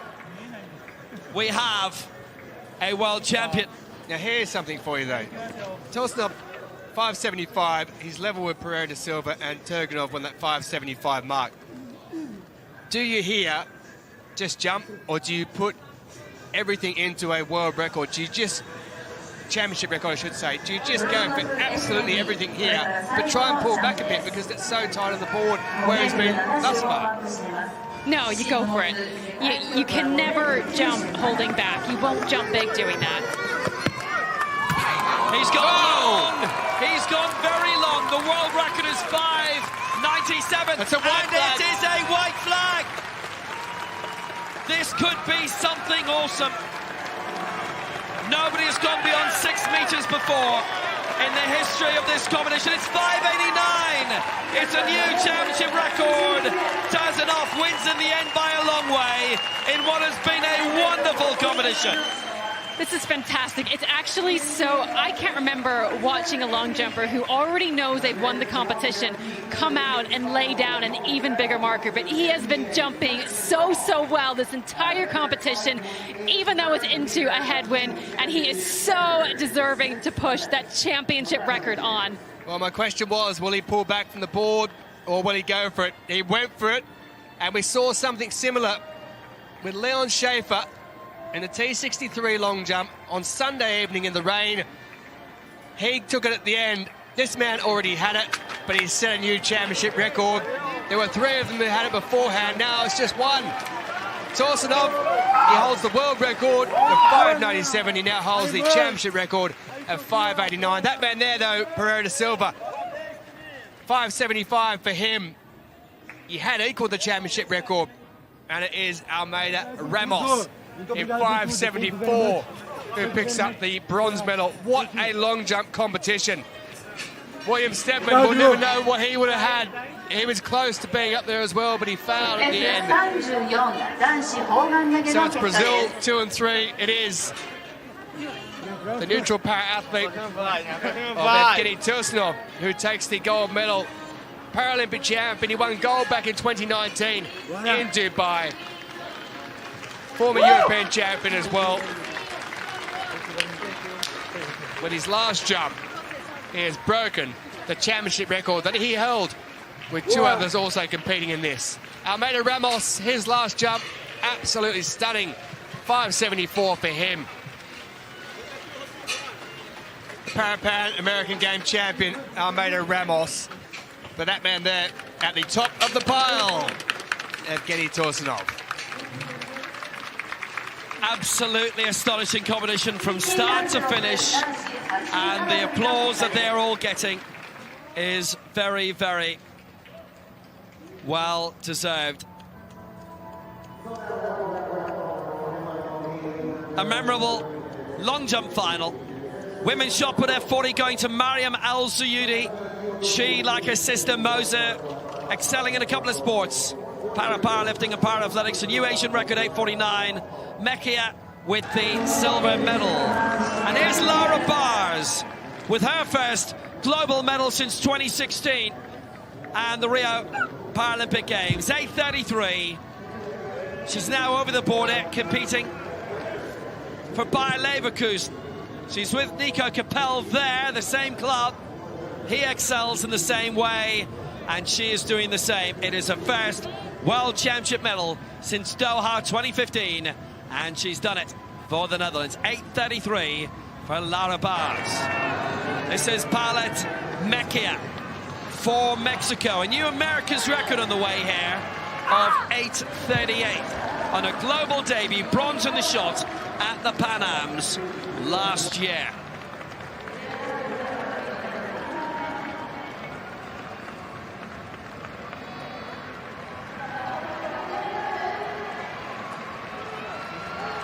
So Mechia 8:38. And this is Mariam Al-Zuyudi, whose sister Moser is currently the West Asian Games champion. They both competed together at World Championships in athletics and powerlifting. Mariam Al-Zuyudi with a new Asian record of 8:49 is the new world champion. Silver in the shot and the discus at the Asian Para Games last year in Hangzhou. She was only 6th in the shot last year. She finishes first in this, 8:49. Great result for the United Arab Emirates. Mariam Al-Zayudi, the world champion. Paula Mejia, the silver for Mexico. Lara Bars, the bronze for the Netherlands. Men's shot put F34 seeded final. Ahmed Hindi, a season best at the top there, taking the gold, the Paralympic and world champion. He's also the world record and championship record holder. He's claimed gold yet again and defended his title.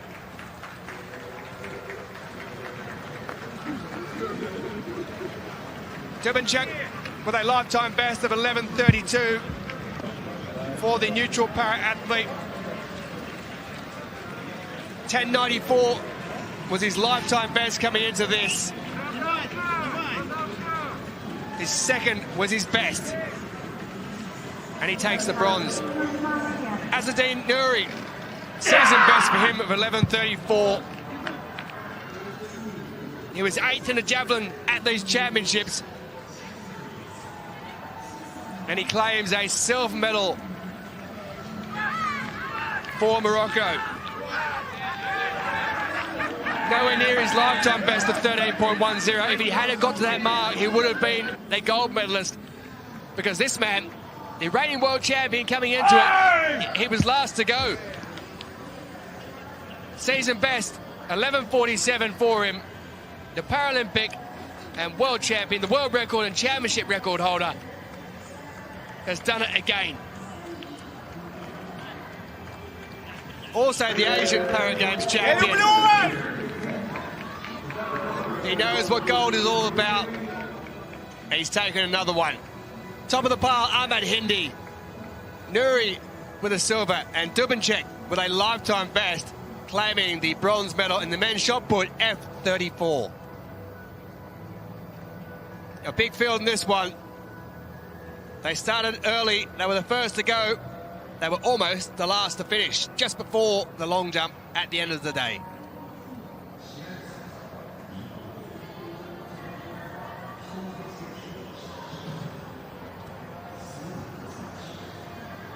Now, if you're watching on from India, keep watching because we've got a bit of big news for you from last night to update you on. That will be forthcoming very shortly. Brilliant morning here as always. The usual prime entertainment on the track, but the field as well. Now, last night with the men's javelin F46, great final. Verona of Cuba won it with the very last throw of the competition. 65-16, a new championship record. The second placer, Dinesh Herath Mudiyanasilage of Sri Lanka, has been disqualified over a classification issue, which means India now get the silver and the bronze through Rinku, who finishes second, and Ajit Singh in third. That was over a classification issue, F46. A decision by World Para Athletics that Herath Mudiyanasilage was classified incorrectly. The decision made this morning here, as if that final last night had not been dramatic enough. Well, what a morning. 7 finals went. This one on the long jump just may be the best of the lot when we finish at the end of the day with the long jump pit and the men's long jump T36. It was an absolute cracker.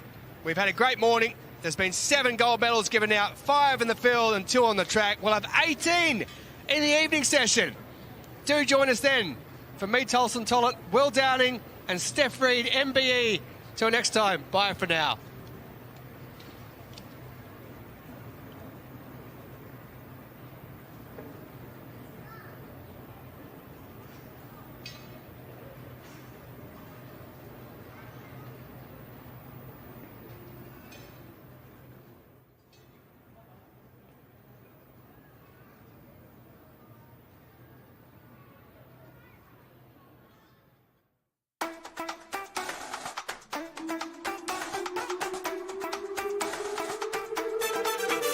Run it up.